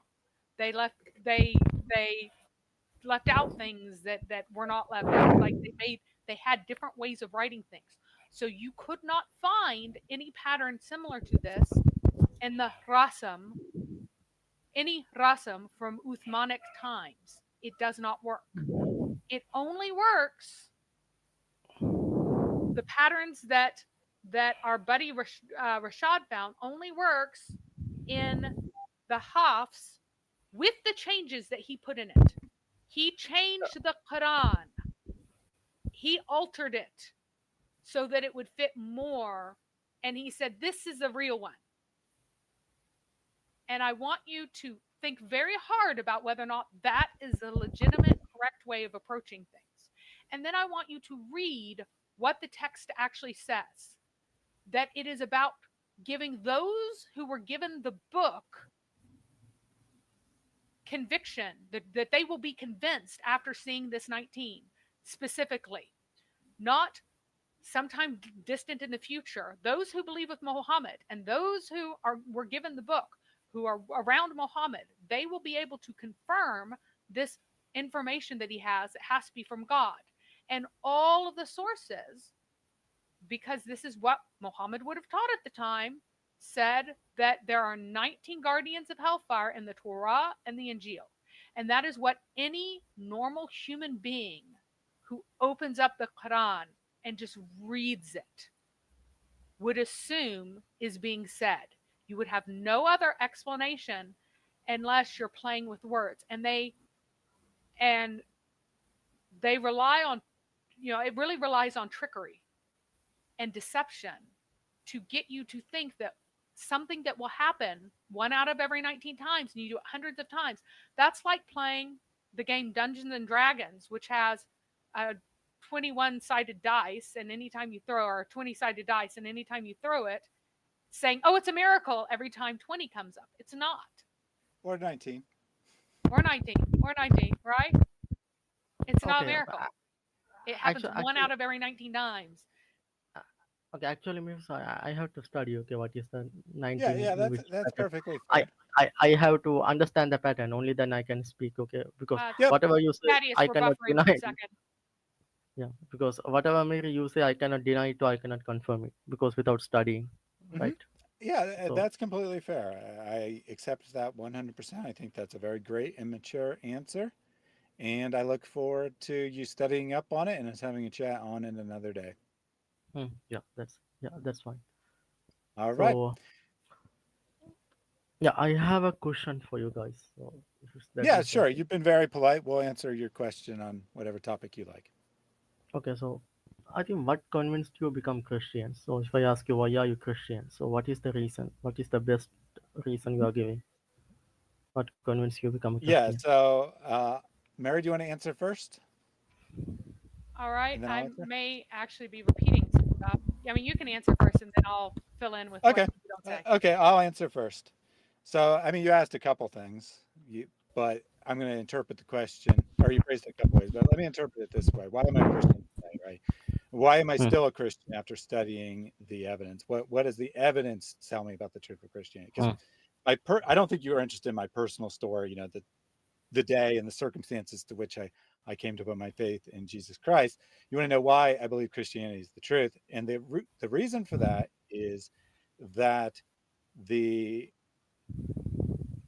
Bible as a whole, but in particular, the story of Jesus holds up to historical scrutiny, that even using highly critical, secular, historical analysis of the text, you can come to the conclusion without assuming that, it's divine or perfect or you can even say maybe it has some errors in it because it's written by human beings. Even if you grant that, and to be clear, I'm not saying it does have errors. I'm saying even if you start with the neutral assumption that it's written by human beings as a historical text, you come to the conclusion that based on the historical evidence, the most probable explanation for the data is that Jesus rose from the dead, after first predicting that he would do so.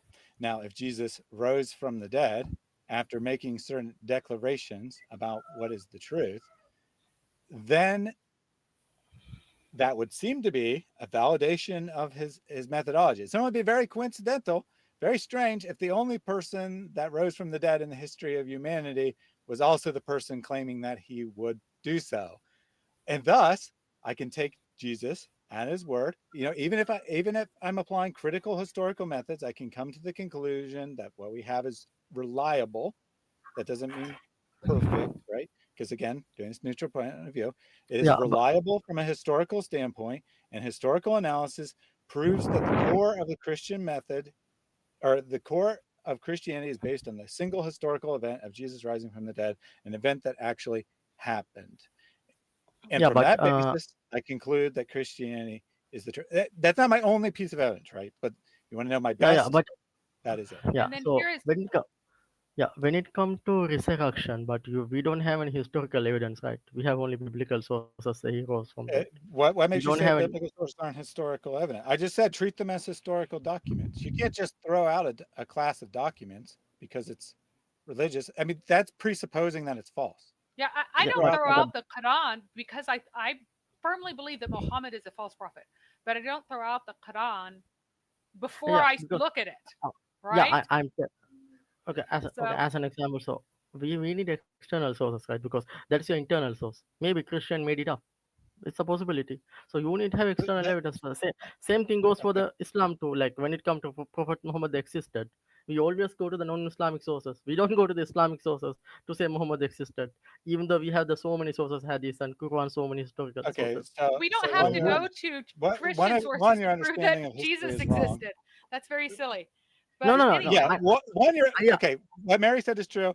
Also, what you said is a wrong analysis of history. That's like yeah, saying that we can't know no, anything about Julius Caesar because everything that we know about him was written by Romans. yeah, That that's doesn't very make any silly. sense. Plus, we do have sources written by people hostile to Christianity about the existence of Jesus and actually the basic no, fact I don't. of his life Yeah, as well. So I don't doubt the existence of Jesus. We know we have historical evidence for Jesus. I'm talking about that his resurrection. We don't have any historical evidence. That's what I'm So talking about. that's tell just you So what, nonsensical. tell you All what, right. you no, asked no, my reason, right? You asked my reason. I can't justify the historical argument in 2 minutes. No. However, if you would like me to justify the historical argument, I would love to set up a time for an hour to 2 hours, either live on my channel or a private chat, going over the evidence and why I think that Christianity is the truth. I just gave yeah, you a brief summary. Now yeah, I will give you a much that's part of the reason that I believe. But yeah, another yeah. huge part is I, that hang on is I that like to add, yeah, I like to add one thing. Okay. yeah. Now, when it comes to the historical evidence, like we have the Josephus and we have the Tacitus, so like the early historians talk about Jesus. So at that time, Josephus mentioned the crucifixion, but he did not mention the resurrection. That is strange because crucifixion happened multiple times. It happened 1,000 times, but when it comes to resurrection, it happens only once. So why he miss out the unique event? That doesn't Okay, make any well, sense. first of If all, Jesus really resurrected, that is the biggest news at that time. So there's no way Josephus missed that one. Like Sweetheart, first crucifixion of is a all, the common. text of you're in a bit of a Josephus. bind because according to your own Quran, Allah Okay. fooled about the crucifixion in the first place, and Jesus is certainly alive. So I'm not sure why you're going against to have the crucifixion at all. You're already saying that that's a historical fact that everybody recognizes. You're already going against your own No, no, scripture. But it is simply no, hang no. on. It is Okay. simply a fact of history that the Christians worshipped Jesus of Nazareth, who was crucified, and they worshiped him as a living God. They didn't worship a man who was already dead and stay dead. They didn't believe that. Nobody believed that they believed that from any of the early accounts of Christianity.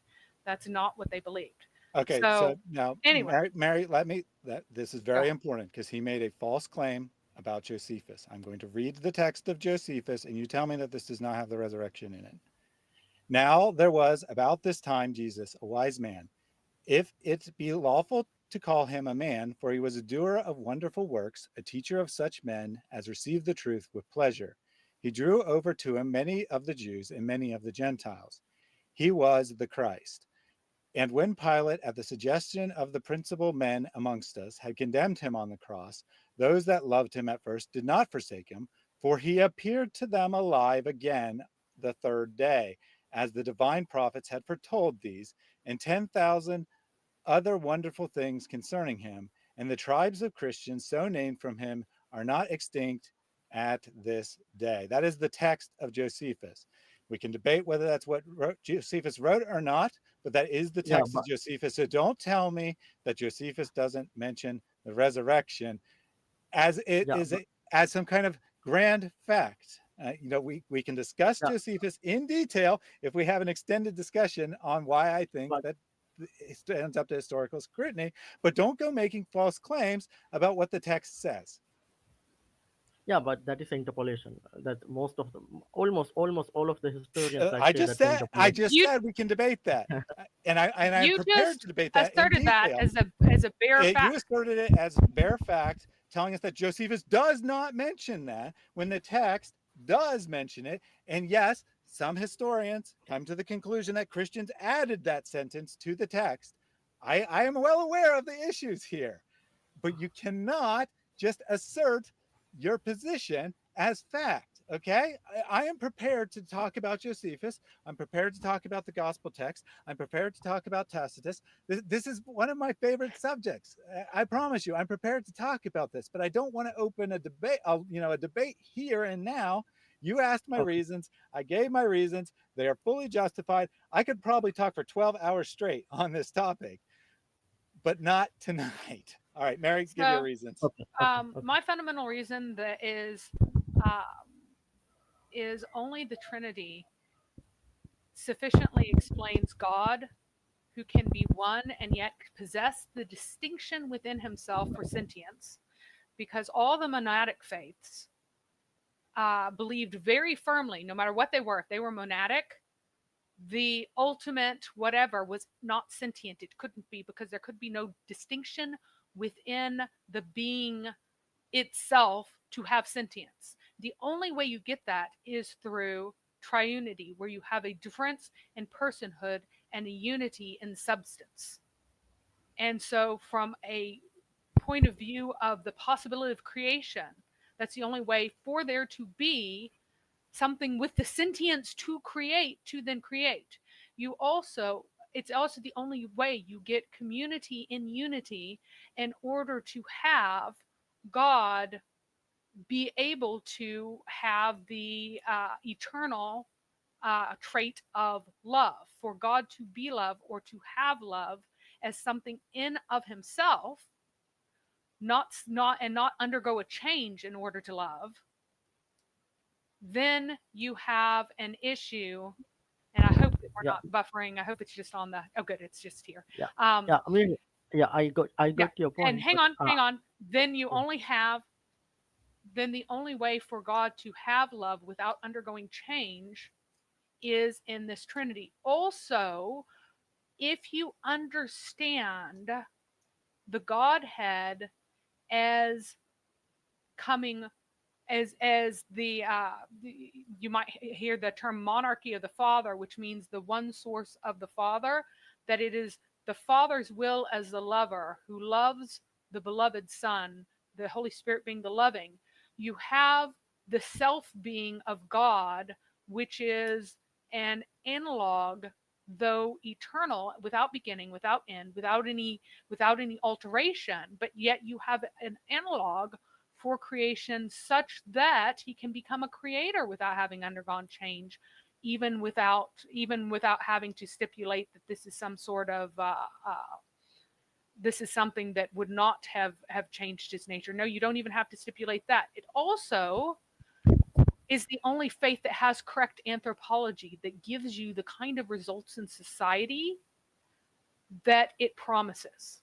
So in Christian societies, based on Christian faith, on Christian teachings, on Christian views of humanity, you get the kind of outcomes that are promised if adhered to. In Islam, you do not. In Hinduism, you do not. In Buddhism, you do not. In Confucianism, you do not. None of them, in terms of empirical evidence about being right about humanity, who we are, what we are, what our what our destiny is, what we are made for, our purpose, our nature, everything. Only Christianity holds up to scrutiny, because any place that Islam goes, it is very clear what flourishes with it, not just what might happen to come with it, but what flourishes with Islam. Islam brings these things with it inherently in every case. Even in like your most excellent and best and purest examples of Islam, this will come. Because of the fundamental teachings about Islam, about who Allah is and what mankind is, and that they're wrong. You can organize a society around Christian values, and you can have a functioning democracy, which is an incredibly rare thing. And it's very fragile, because why? Because human beings are fallen. But you can have such a thing exist. And when you run out of the fumes of Christian shaping of culture, that will die. But this is how those kinds of things come into existence. So Christianity is right about humanity, and Christianity is the only religion that is right about a necessary being who fulfills all the requirements to even be God. So Okay, so yeah, okay, Mir, so you mentioned Trinity, but when it comes to evidence for Trinity in Old Testament, New Testament, we can go back and forth. So what convinced me Trinity is wrong? Because we have no historical evidence for Trinity before Jesus, before the message of Jesus. if you Because choose if to be you, ignorant, that's fine, but that is entirely untrue. oh yeah, Whenever can John you, is speaking of the word, he's speaking of Hold on, Memra hold on, theology, which was Mary. Let him established and finish. which was normative. You So spoke the for Mary, idea of there Mary, being more than one Mary. power in heaven Come was on, Mary. what was the typical belief of Jews of Jesus's time. It's the rabbis who denied their former beliefs and rejected it to deny Jesus.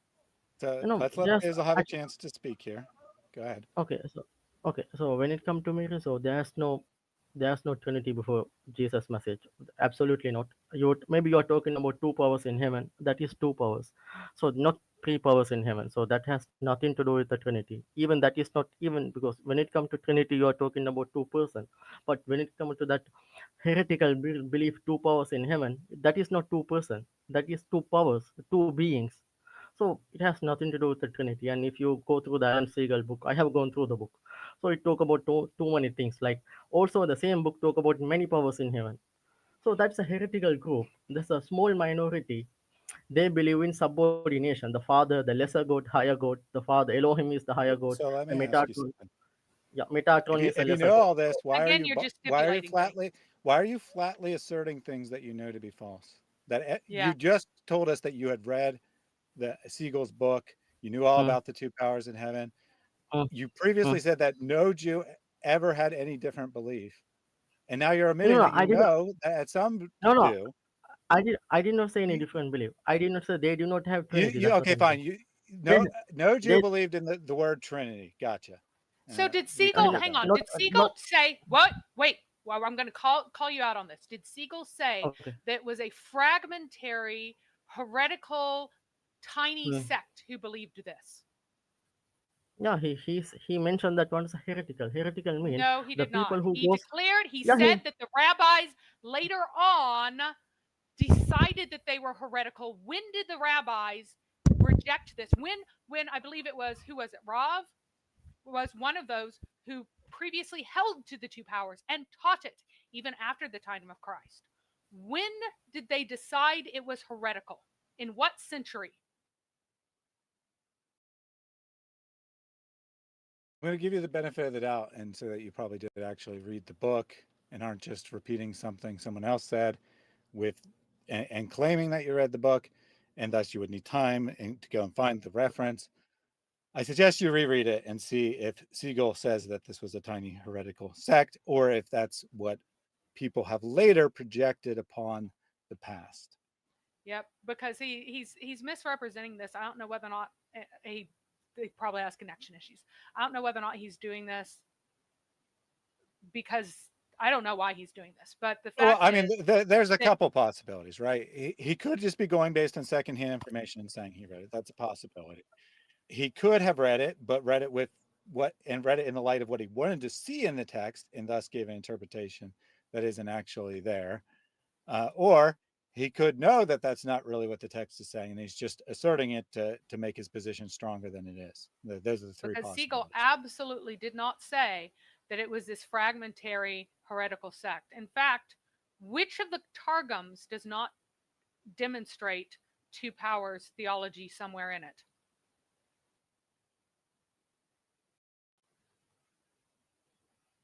He's on mute on his end.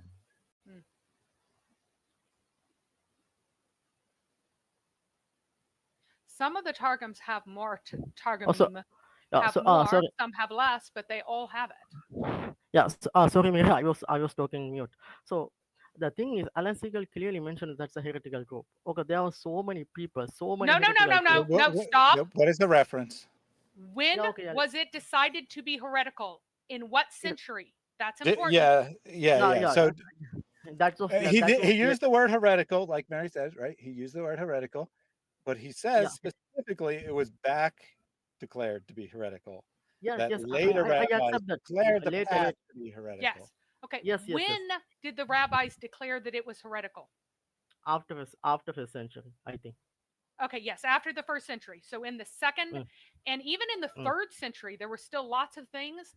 And there were some wacky things that were introduced instead to try to replace it, because it was so obvious that there were two operative powers minimum in a number of places, that there was a distinction in personhood, that the heavenly Adam theology came in for a while, where they piled on attributes of divinity onto Adam and made him a partner in creation, which is clearly outrageous, in order to try to escape the previous two powers theology, to try to still make it make sense, but not be something declared to be heretical. I don't want to continue this debate. I think that it would be advisable to review the book. I just want to do one thing real quick. Let's read the synopsis of the book by Amazon, not like some Christian website or something, by Amazon. No. And his now classic Two Powers in Heaven. His now classic Two Powers in Heaven, Alan Siegel examines rabbinic evidence about the early manifestations of two powers heresy within Judaism. Siegel sheds light upon the development of and relationship among early Christianity, Gnosticism, and Merkabah mysticism, and demonstrates that belief in the two powers in heaven was widespread by the first century. A direct contradiction to you saying it was a tiny minority sect, according to Siegel. Now, no one disagrees that the rabbis who rejected Christ rejected the two power theology, which had been widespread, even normative. Okay. So they changed their theology in order to say that Christ was not Christ, and and that the Messiah could not be God. So they altered their theology. They rejected the theology that they had accepted, that they had been teaching, that everybody had been learning, and taught something new. And you're trying to use that as an argument for the novelty, not of their teaching, but Mary, of... so if I give the credit, okay, it was okay, but the two powers in heaven is not Trinity, that is two powers. So still you have one person left. Sweetie, so we are not saying... an evidence. Hang on. So when was God made manifest? And when was what was unclear made clear? When was how the economy and even the ontology of this multiplicity of powers made clear? In the incarnation. That's why they rejected it. That's why they had no problem with it until Christ died and rose from the dead. And then they went, oh no, if we continue to believe what we have been believing for hundreds of years, we will have to follow him. We will have to be Christians, and we cannot be Christians. We will not accept that. We will not accept that we crucified the Son of Glory. So we will throw out everything that we have believed, and we will throw it in the trash can rather than accept what has now been clarified about the things that we have seen for generations and understood for generations and debated about for generations, that has now been clarified. Rather than accepting clarity, we will throw this out because that clarity is unacceptable for us. That is what has actually happened. So that's why I don't care what apostate Jews who rejected what their forefathers believed No. Believe Therefore, now. okay. And I do Okay. not find it a valid All argument. right. So I Okay. would like to wrap up. So I'm going to give Faisal several minutes to make his final point, and then I have some super chats and stuff to take, and we'll get a preview of next week. Someone just joined this exact minute as I was saying that. I will give them a couple minutes to speak, but I don't want to have another extended chat. I have to work tomorrow. I would like to wrap up by 11, and given how long Mary usually takes to summarize things and how long it takes to get the super chats, we're running out of time. So Faisal, you have 3-5 minutes, whatever amount of time you need to make your final point. Okay, so actually, so if you need to discuss this two powers in heaven, I'm more than willing to discuss in a separate session. So the point here is, okay, so two powers in heaven, or these many powers in heaven. So they had so many heretical beliefs. So Alan Siegel summarized two powers in heaven, but when he says two powers in heaven, he's talking about so many groups. If you read the book, you will understand. Second, that's a minority, not a majority opinion. So when it comes to two powers in heaven, even that is not even closer to Trinity. That is two powers, two beings. That is clear subordination. Okay, not co-equal, co-eternal. That's not there. That's a Enoch, Metatron. He became God. So these things has nothing to do with Trinity, because most of the Christians, they are desperate to find something. So whatever they find, they hold on to that one as a Trinity. So also, my just a point very is, quick question. So if it has nothing to do, if it was a widespread belief, okay, you find it in all the Targums, right? Very widespread, very normal. Yeah, Targum. Many rabbis accepted it. So Mary, just ask the question.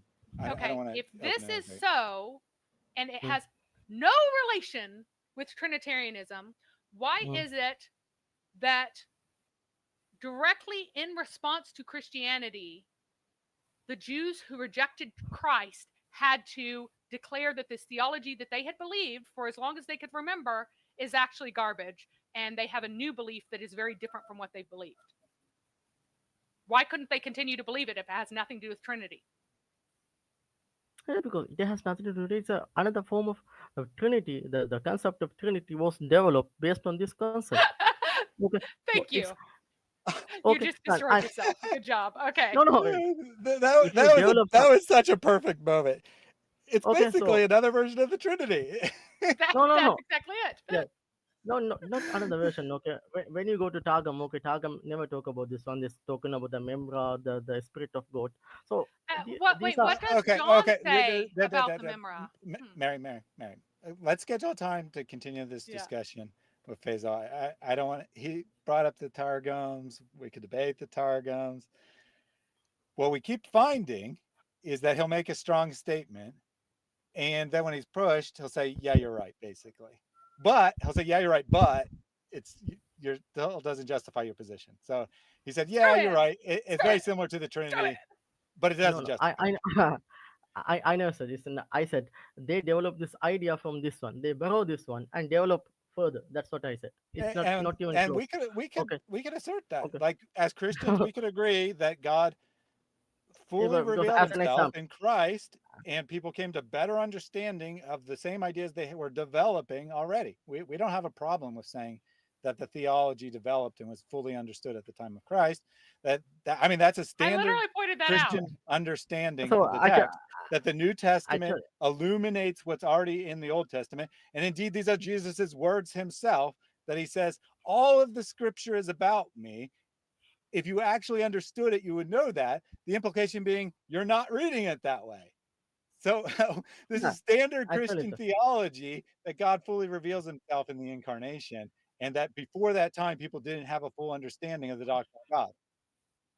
Yeah, so actually, so even when it comes to Trinity, it took 3 centuries to come up with a co-equal, co-eternal presence of God, right? It did not happen in the first century. First century, so all of them are subordination. Subordination is. We're not going to get into that. Yeah, that's a subordination. Subordination is not a heresy. It's compatible Christian belief. Well, it depends on what form of subordination. Okay, let's get into technical detail. It's a Polyxenius word. So there is a subordinationist heresy, but there are other forms of economical subordination, which are normative to most branches of Christianity. So, so, different debate. Not a topic. Yeah. Don't want to start a new thing. Finish your thoughts, and then we'll wrap up. yeah. So the point I'm asking you, Mary. So what about the message of Moses and other prophets? Did they believe in Trinity or they did not? They did not know Trinity.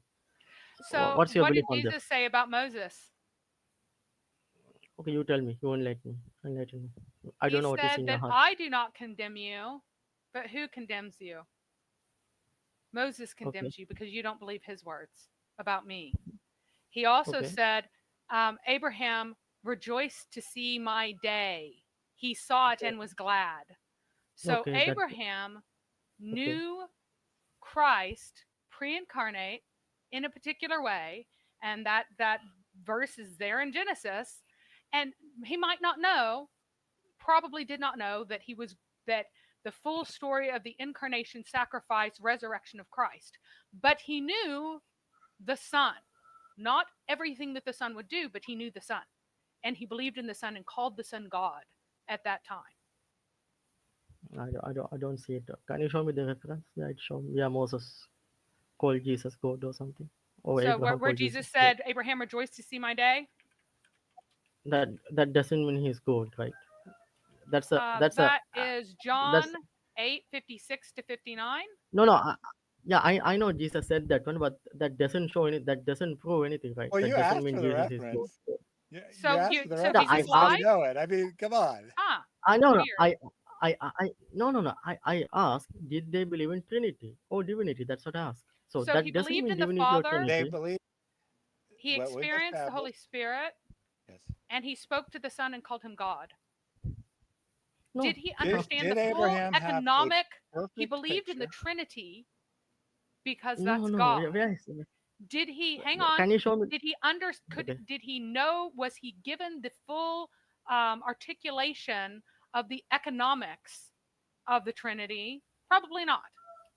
But you can believe when you look at the angel of the Lord and call him God, then you are recognizing the one who makes the unseen seen.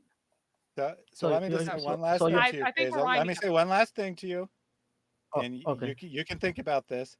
You told Okay. me that earlier, right? You told me that Muslims in the 20th century can come to a better understanding of the text than Muslims in the first century AH. Now you're telling me that Yes. Christians can't come to a better understanding of the text over time, or that would make the scripture invalid. So you need to be consistent and allow for the possibility that Christians have come to a better understanding because of the indwelling Holy Spirit, I might add. That would be the Christian position. That we have come to a better understanding of the scripture. That doesn't mean that people at the time of Abraham or Moses or whoever else you want to cite were damned, had no clue who God was, worshiped something completely different. It just means they had an incomplete picture, just as you apparently would say that Muslims of the first century AH had a different incomplete picture of Islam than you do. So you need to be consistent. That's my last thought to you.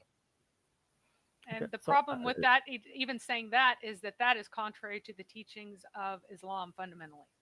Because those who have the best Muslims are the companions, and the next best are the tabayun, and the next best are the third generation after that. So after the Salafi, the last Salafi dies, Salafi dies, then the best of the Muslims are gone. Mary, I did not deny That any of only that. on certain points, right? You didn't say you know it much better. an You exception. said on certain points. Well, on this certain point, starting in the first century, when the Holy Spirit is sent, I might add, not in the 3rd century or 4th century, whatever else you're going to go to, Christians come to a better understanding of the nature of God, compatible with, but not identical word for word, with the existing dominant beliefs of the time, which then by a percentage of the Jewish population that rejects Jesus as Messiah are then declared heretical and said, we never believed this. When in fact, I think they did. The historical evidence is somewhat ambiguous by the nature of it, right? But I think that probably the majority, and whether it's minority or majority doesn't really matter. The point is the belief existed at the time of Jesus. Christianity is compatible with it. As you yourself said, it clearly developed from it because it's similar. that is our position, and that God has more fully revealed himself. If he had fully revealed himself already at the time of Abraham, then there would be no Moses, there would be no Isaiah, there would be no other prophets, there would be no Jesus. But that's not the story. It's a story of progressive revelation. If he fully revealed himself at the time of Adam, then that would be all of the story. But the story of God is progressive and revealed over time because he values our participation in it, and he wants a relationship, and this is how he builds a relationship, by showing us that our ideas don't work and gradually revealing himself in a way such that it comes to acceptance. And I would say it seems to have worked. Christianity is the dominant world religion. God's plan seems to have worked pretty good to me. Okay, so responding to the theories. So what I said in Islam, the later Muslims have better understanding, but that doesn't mean the first century Muslims they are wrong. The theologically that doesn't mean they will end up in hell. But when it comes to Trinity, if you believe in one God, you will end up in hell. That's the problem. That's what I say. If you say that's optional, perfectly fine. So my understanding, I have better understanding of 19. That's optional understanding. Even the first century Salaf, they did not have the understanding. They will go to heaven. They will be good Muslims. No, there will be no good Muslims in heaven of your sort. You will be in hell if you don't accept Christ. You have sufficient knowledge. You cannot be saved by pretending that you will be able to make it anyway, and still He's be talking able about according to to cling Islam. to that. So now, last point for real. because it is the promise of a demon, it can't save anyone. Islam can save no one. Islam comes from hell. Islam will send you to hell. That's why it has such demonic teachings. Okay. So maybe would you hang on? Is it okay to put your penis in a 3-year-old if she's sturdy enough? Mary, please. Yeah, that's a different topic. So don't bring different topic. If you need to discuss, then we can have a nice discussion. Completely. Yeah, you're very reasonable. You've talked to us a number of times. You pick a different name every time, but we recognize your voice. We know who you are. No worries. I don't know what your real name is, but whatever your real name is. Yeah, actually, so my name is the Fazlan Ahmad. So that's a sometime I call it Ahmad, sometime I go for that.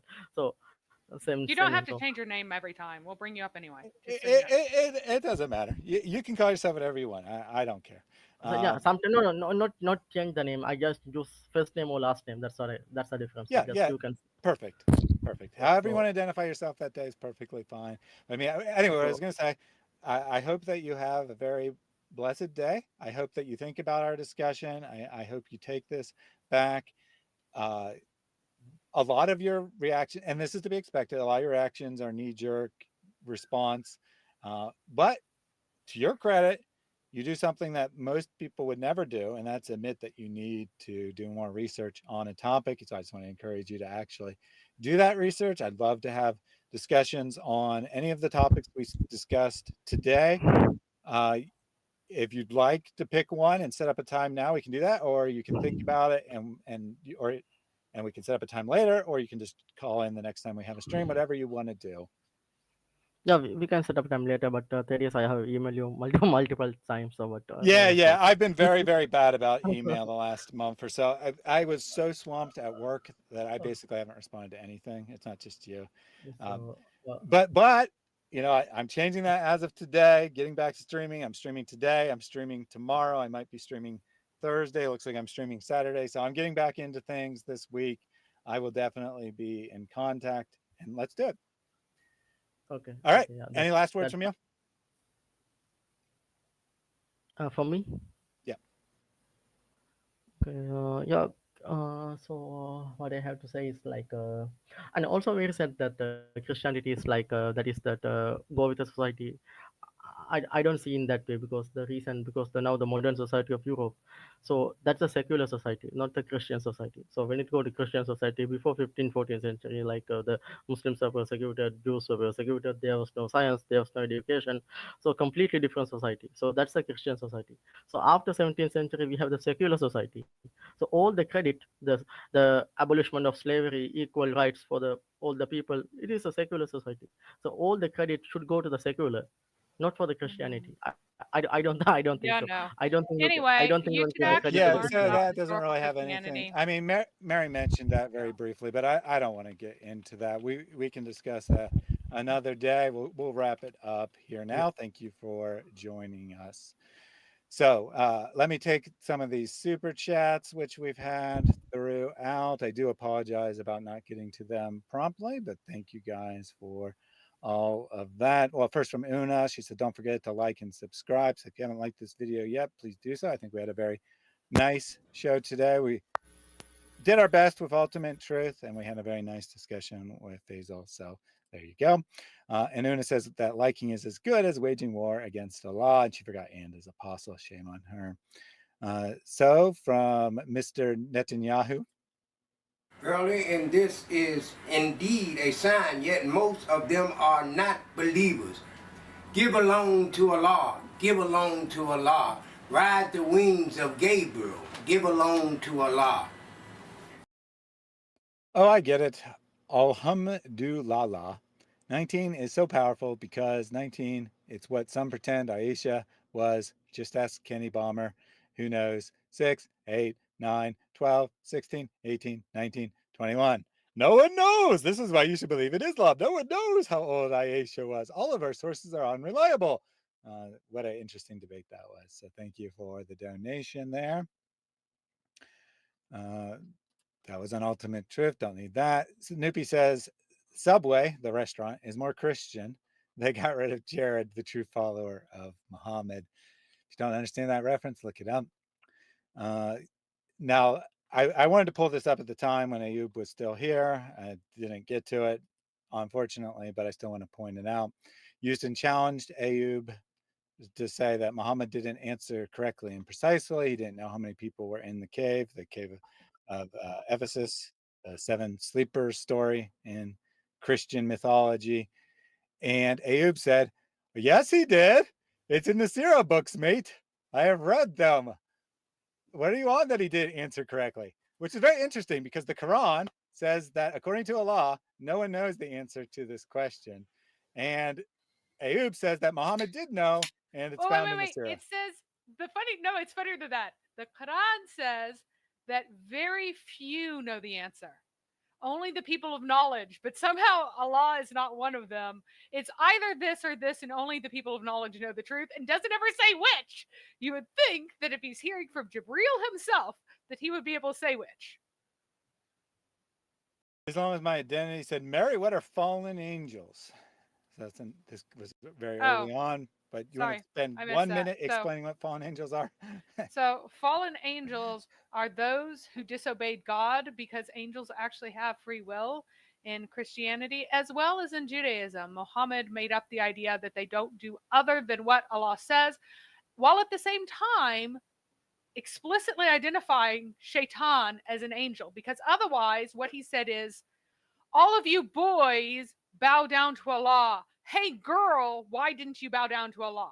Or rather, because that would actually be, you'd be able to tell the difference, but you wouldn't be able to tell the difference in Arabic. Rather, like, all you camels bow down to Adam.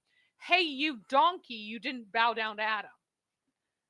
So the correct answer would be, I'm not a camel, you didn't ask me to. So he must be of the same type as the angels that are told to bow down. And because of that, there are variant traditions in the ahadith as to what the jinn are, whether or not they are a tribe of angels. And a number of people said that they were a tribe of angels. But they have to go against that because the Quran says that the angels don't do other than what Allah commands, even though that could mean that it's just talking about those who are serving him. But they choose not to read it that way. And so pull a contradiction out of the Quran that didn't even have to be there. So excellent. So super chat from Goat Hub Music. If you want your wealth to increase in this dunya, then give sadaqah more and more every single day. 2 angels come down, one of them is making dua for those who give. He says, Ya Allah, give those who give. I don't know how obvious it is to the audience, but that's a great little icon you got going there. Put a lot of effort into that. Anyway, in the great words of Mr. Hijab, ultra crepidarian, great work, guys. God bless. I just want to correct you. maybe Hijaba said that, I don't know, but it was Yasser Qadi who made the term ultra-crepidarian famous. So, Yeah, it's it's possible Hijab said it Pusillanimous at some that point. Yeah. which he calls. He thinks it's a pus. Thinks that it rhymes with. Thinks it's pus. Like puss. Yeah, I don't know if Like he put actually thinks is that or what he he just tries says to it that make it, way. and that's not what the syllable is. Yeah. I don't know how much he actually thinks that's the correct pronunciation and how much No, he he just says it definitely that way does. He because mispronounces he's all a kinds of child. things. Yeah, because he's a child who thinks, oh, I said pus, but I got it good.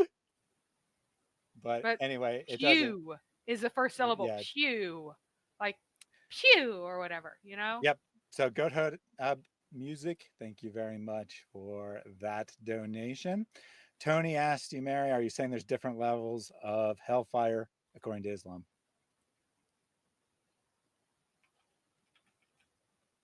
Mary? In Islam, well, there are different levels of torture in Islam, but yeah, apparently there are different depths of fire. So yeah. So because the fire only comes up to certain parts of the body of different people, so apparently you're wading deeper or shallower. Then we have a super chat from Man. Here's the sadness. We are running out of funds. All our work is going to stop unless people like you watching this video will help us. Your donations can get you a share in a reward. Reap those rewards for years to come, inshallah. This is not a donation or a charity, but an investment for your hereafter. Just remember, if we have a goal of $5,000 today and we reach that, our goal becomes $6,000. And just so you know. So Man says, hello, Mary. You're really smart. Starting off good there, Man. I think you're 100% accurate so far. Could you make a video on what sources the Quran takes from, like the Ur of Chaldeans and how it makes a phonetic fallacy? Been using your video on Dul Qarnayn. So before Mary answers that, I do want to tell you to be very cautious about using the Ur fire argument. Islam Critique has an excellent video on this. There's some very good scholarship on it that suggests that the mistake is different than what is commonly perceived on that. So I'd say be cautious about using that particular argument. But Mary, what do you think about talking about the sources of the Quran? So I do that with each time we go through a passage. So anytime you see something on a particular surah, I will talk about whatever sources there might be, whatever influences there might be. Like, for example, I talked about particular influences of right and left in this particular stream. And we tried to find the source of the 19, but it doesn't exist, so no one can find it, at least in no coherent form. So it is, so yeah, every time I try to go through, I try to find stuff, and I have found some stuff that nobody's found before that I've realized, hey, that's the source of this. I was very proud of myself. Like the Shin of Allah. It's so dumb that nobody's figured it out before, but it's from Revelation 1619. Oh, it's 19. Miracle. Yes, 1916, which apparently is the, maybe that's the miracle of 19, numbering system that would not exist for hundreds of years. There we go. So. Yeah, Man also asked, can you do a video on how you do your research? I doubt that very many people would be interested in that as a video. Yeah. So what I do is that I learn the semantic range of different words in Arabic. So if I encounter a new word, I look at it in context a whole bunch of times, find out all the different meanings that it could mean in context and the different shades of meaning. And I look at the different ways that different people translate it to make sure that I understand it. And then I also often check it in other languages that are related and see what their semantic ranges are and how they interact, and whether, if there is an interaction. Sometimes there isn't. A lot of times there really isn't. It just means what it means in Arabic without any reference to anything external.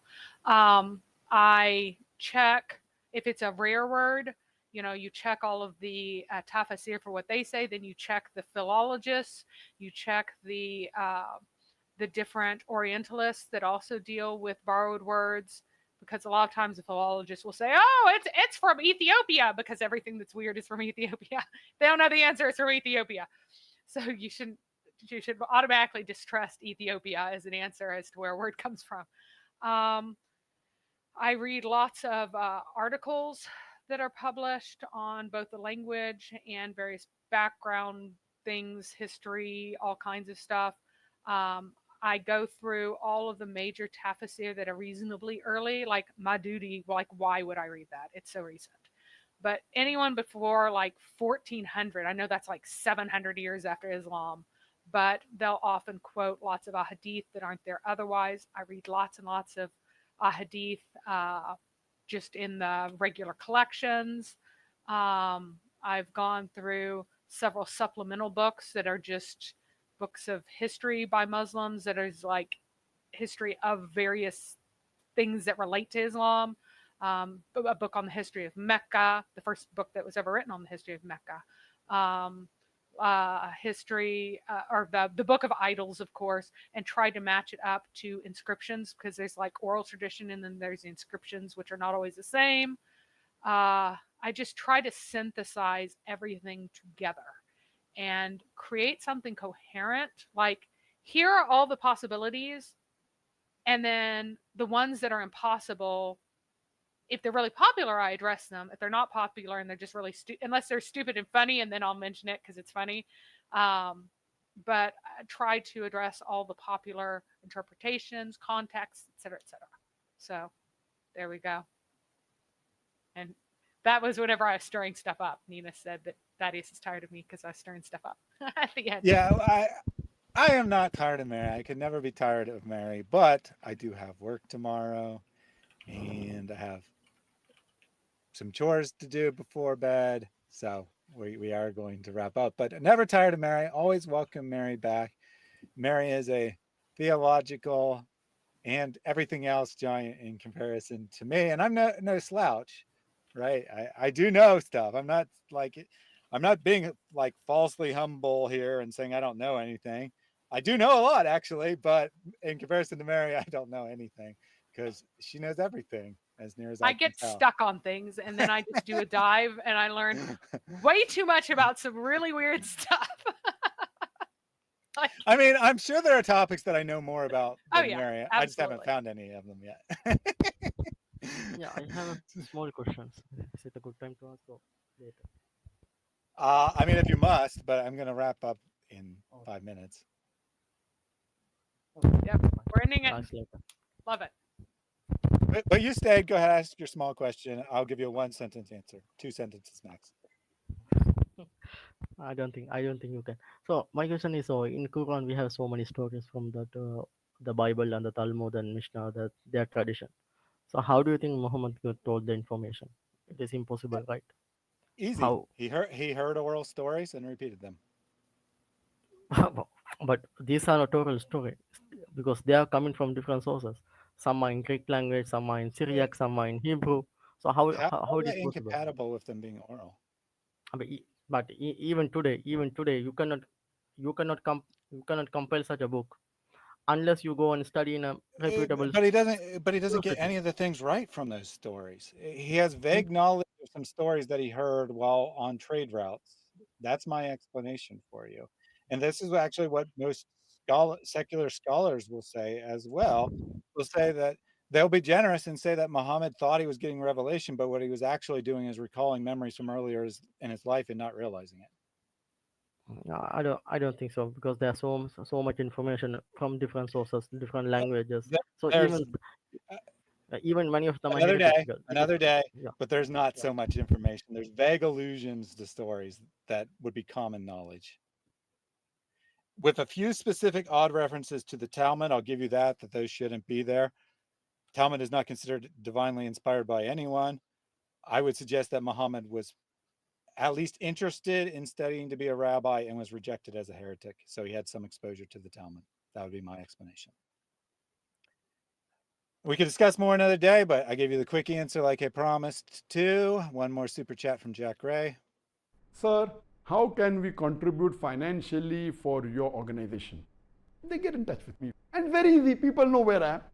And once they get in touch with me to contribute without causing problem, to contribute in big amounts. And many people call me for lunch and for dinner and for meal, and for every meal they give big amounts, alhamdulillah. So those who really want to contribute, they come and meet me. So he said plus points. Thank you for that donation, Jack Ray. Zakir Naik, he just keeps telling you that he wants to meet you, and you just keep ignoring him. I don't know why. Is it because he's so irrelevant now that he has 3 million subscribers and only gets 5,000 views on a video? Because 99.5% of all people who are ever interested in him have dismissed him as an irrelevant fool. I don't know. Maybe that's why you don't want to come meet him, but there you go. Final comment here from Mulhid Al-Islam. For this young caller, that would be for Faisal, who just now disconnected. I am an ex-Muslim and atheist now and don't believe in anything. I am only here to see how well the other kind of believers are. You can become like me if you like. See how well the other kind of believers are, period. You can become like me if you like. Sorry, no punctuation there. I misread it the first time. So I brought this up for two reasons. One, congratulations, Mulhid, obviously not your name, on leaving Islam and analyzing the truth. I'd say keep seeking. Right? Don't stay an atheist. If I'd been raised a Muslim, I probably would have a knee-jerk reaction of hating any idea of religion, thinking that this is deceiving of human beings. If I got out of, let's be honest, an evil false cult, I would probably be pretty hostile to any religion as well. However, that doesn't make it false, right? And so I just encourage you to keep watching videos, keep seeking the truth, be open to the possibility that Christianity is true. And if you want to have a discussion, let me know. For other Muslims, I encourage you to be like Mullah, not and become atheist, right? But I encourage you to question truth, right? To question what is correct and not just blindly believe what's been taught because of fear of hellfire, or you don't want to be the worst of all creatures, or whatever other reason you may have. You don't want to insult your parents. You don't want to forsake part of your identity. I get it, right? Sorry, I was trying to take the comment off and I accidentally put a different one on. I get it. It's not easy leaving Islam, but truth is important. Seek truth. And the same goes to Christians, by the way. All the Christians, I encourage you to seek the truth. If Christianity is the truth, you have nothing to fear by questioning it. If Christianity is false, you should want to know it. This is what I have done. It's what I've done. I'm not going to say like every day, but off and on. This is what I've done for the last 20, 25 years or so. And as a result of that historical inquiry, I found many things that temporarily caused me doubt, temporarily caused me unease. I could have at any point just pushed it aside, dealt with my cognitive dissonance by saying, nah, you know what, I just believe. However, every time I pressed, I found an answer that was satisfactory. It wasn't usually the very first answer I found. There's a lot of crap answers that don't actually answer tough questions, but there are good answers to questions, as you would expect if Christianity is the truth. Does Islam have crap answers for every question you can bring? Probably, right? They've heard criticism before. Some apologists have said something. Do they have satisfactory answers? Absolutely not. And I'm not an expert on any other religion, but I guarantee the same is true, that you will find answers to whatever question you have, but they won't be intellectually vigorous unless you're talking about Christianity. Mary, what are we doing next week? So next week we are moving on to Surah 73, and it's going to be called J. Smith Debunked, because I like stirring the pot. Because essentially, if Islam is truly from a book from heaven, then you would expect a certain type of text. Also, if a book is from the production of a highly educated, courtly group of scribes who are similarly well educated, you would also expect a certain kind of book that would overlap quite heavily with the book that might be from a divine source.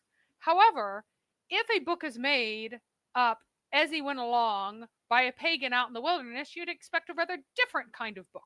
And I'm going to show that the book only matches one of these two possibilities. And it's not the one that is maybe really smart people and maybe divine. Instead, it is stupid barbarian in wilderness.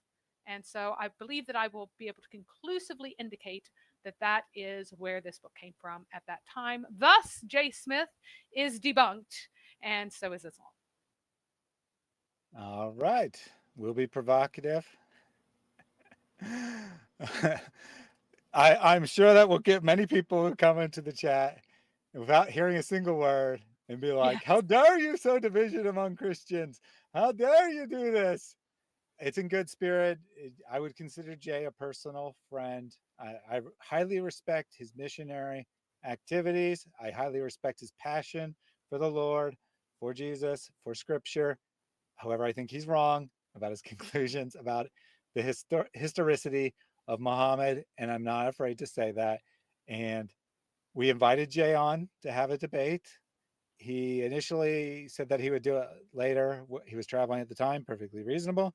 Then when I got back to him after his travels, he said, unfortunately, I just started work on a book. I want to get all my arguments in published form before I do any public debates. And I said, no problem.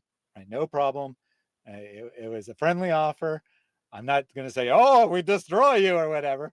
Because as I phrased it to Jay, it's a win-win debate. Because basically our argument is that Muhammad is such a incompetent, ridiculous figure that if people were making up history, this is not the figure they would make up. He has to be historical, among other reasons, right? Among other reasons, we believe Muhammad is historical. So win-win. Either Jay wins and Muhammad doesn't exist at all, or we win and Muhammad's too incompetent to be a prophet of God, whichever your choice. And I think that I really think that the Quran indicates such incredible incompetence in its construction that any kind of argument that it comes from this sophisticated, intelligent production is like, I honestly believe that Jay's position is ludicrous. Not because he's a ludicrous person, but because the Quran is so stupid as a book. It is the dumbest book that I have ever read that has purported to be a religious text. Now, it is true that I haven't read the rantings of random madmen. I've only read fairly popular ones. And in some ways, the Book of Mormon does give it a run for the money. But overall, I think that the Quran actually wins out on this. Yeah, I mean, I'm sure that there's some text somewhere by some wannabe prophet that attracted 10 followers that's more incoherent, but I haven't found it yet. I mean, I'm being serious here. I mean, it's really sad in reality because billions of Muslims think that this is some kind of miraculous, perfect text. And I think it would not get a passing grade as a novel written by a second grader trying to write for the first time. I mean, it's just incoherent. It jumps around, it has incomplete thoughts, it misuses tense, misuses plurality, It misuses misuses words. Yeah, My words favorite in is general. whenever Muhammad borrows a word from a foreign language, doesn't know what it means, makes a guess on what it kind of sounds like it means in Arabic, and then just applies it, which is hysterically funny. One last question that just came in. Deborah says, hey, Thaddeus, do you recommend using the Didache when debating Muslims? Forgive me if you already answered this. Depends. I have no problem with using the apostolic sources, the ante-Nicene apostolic sources, which the Didache would be one of. The Didache is a very nice document if you understand what it is. It's an early catechism. It's an early attempt to understand Christian belief, not to write doctrine, but to explain what Christians already believe.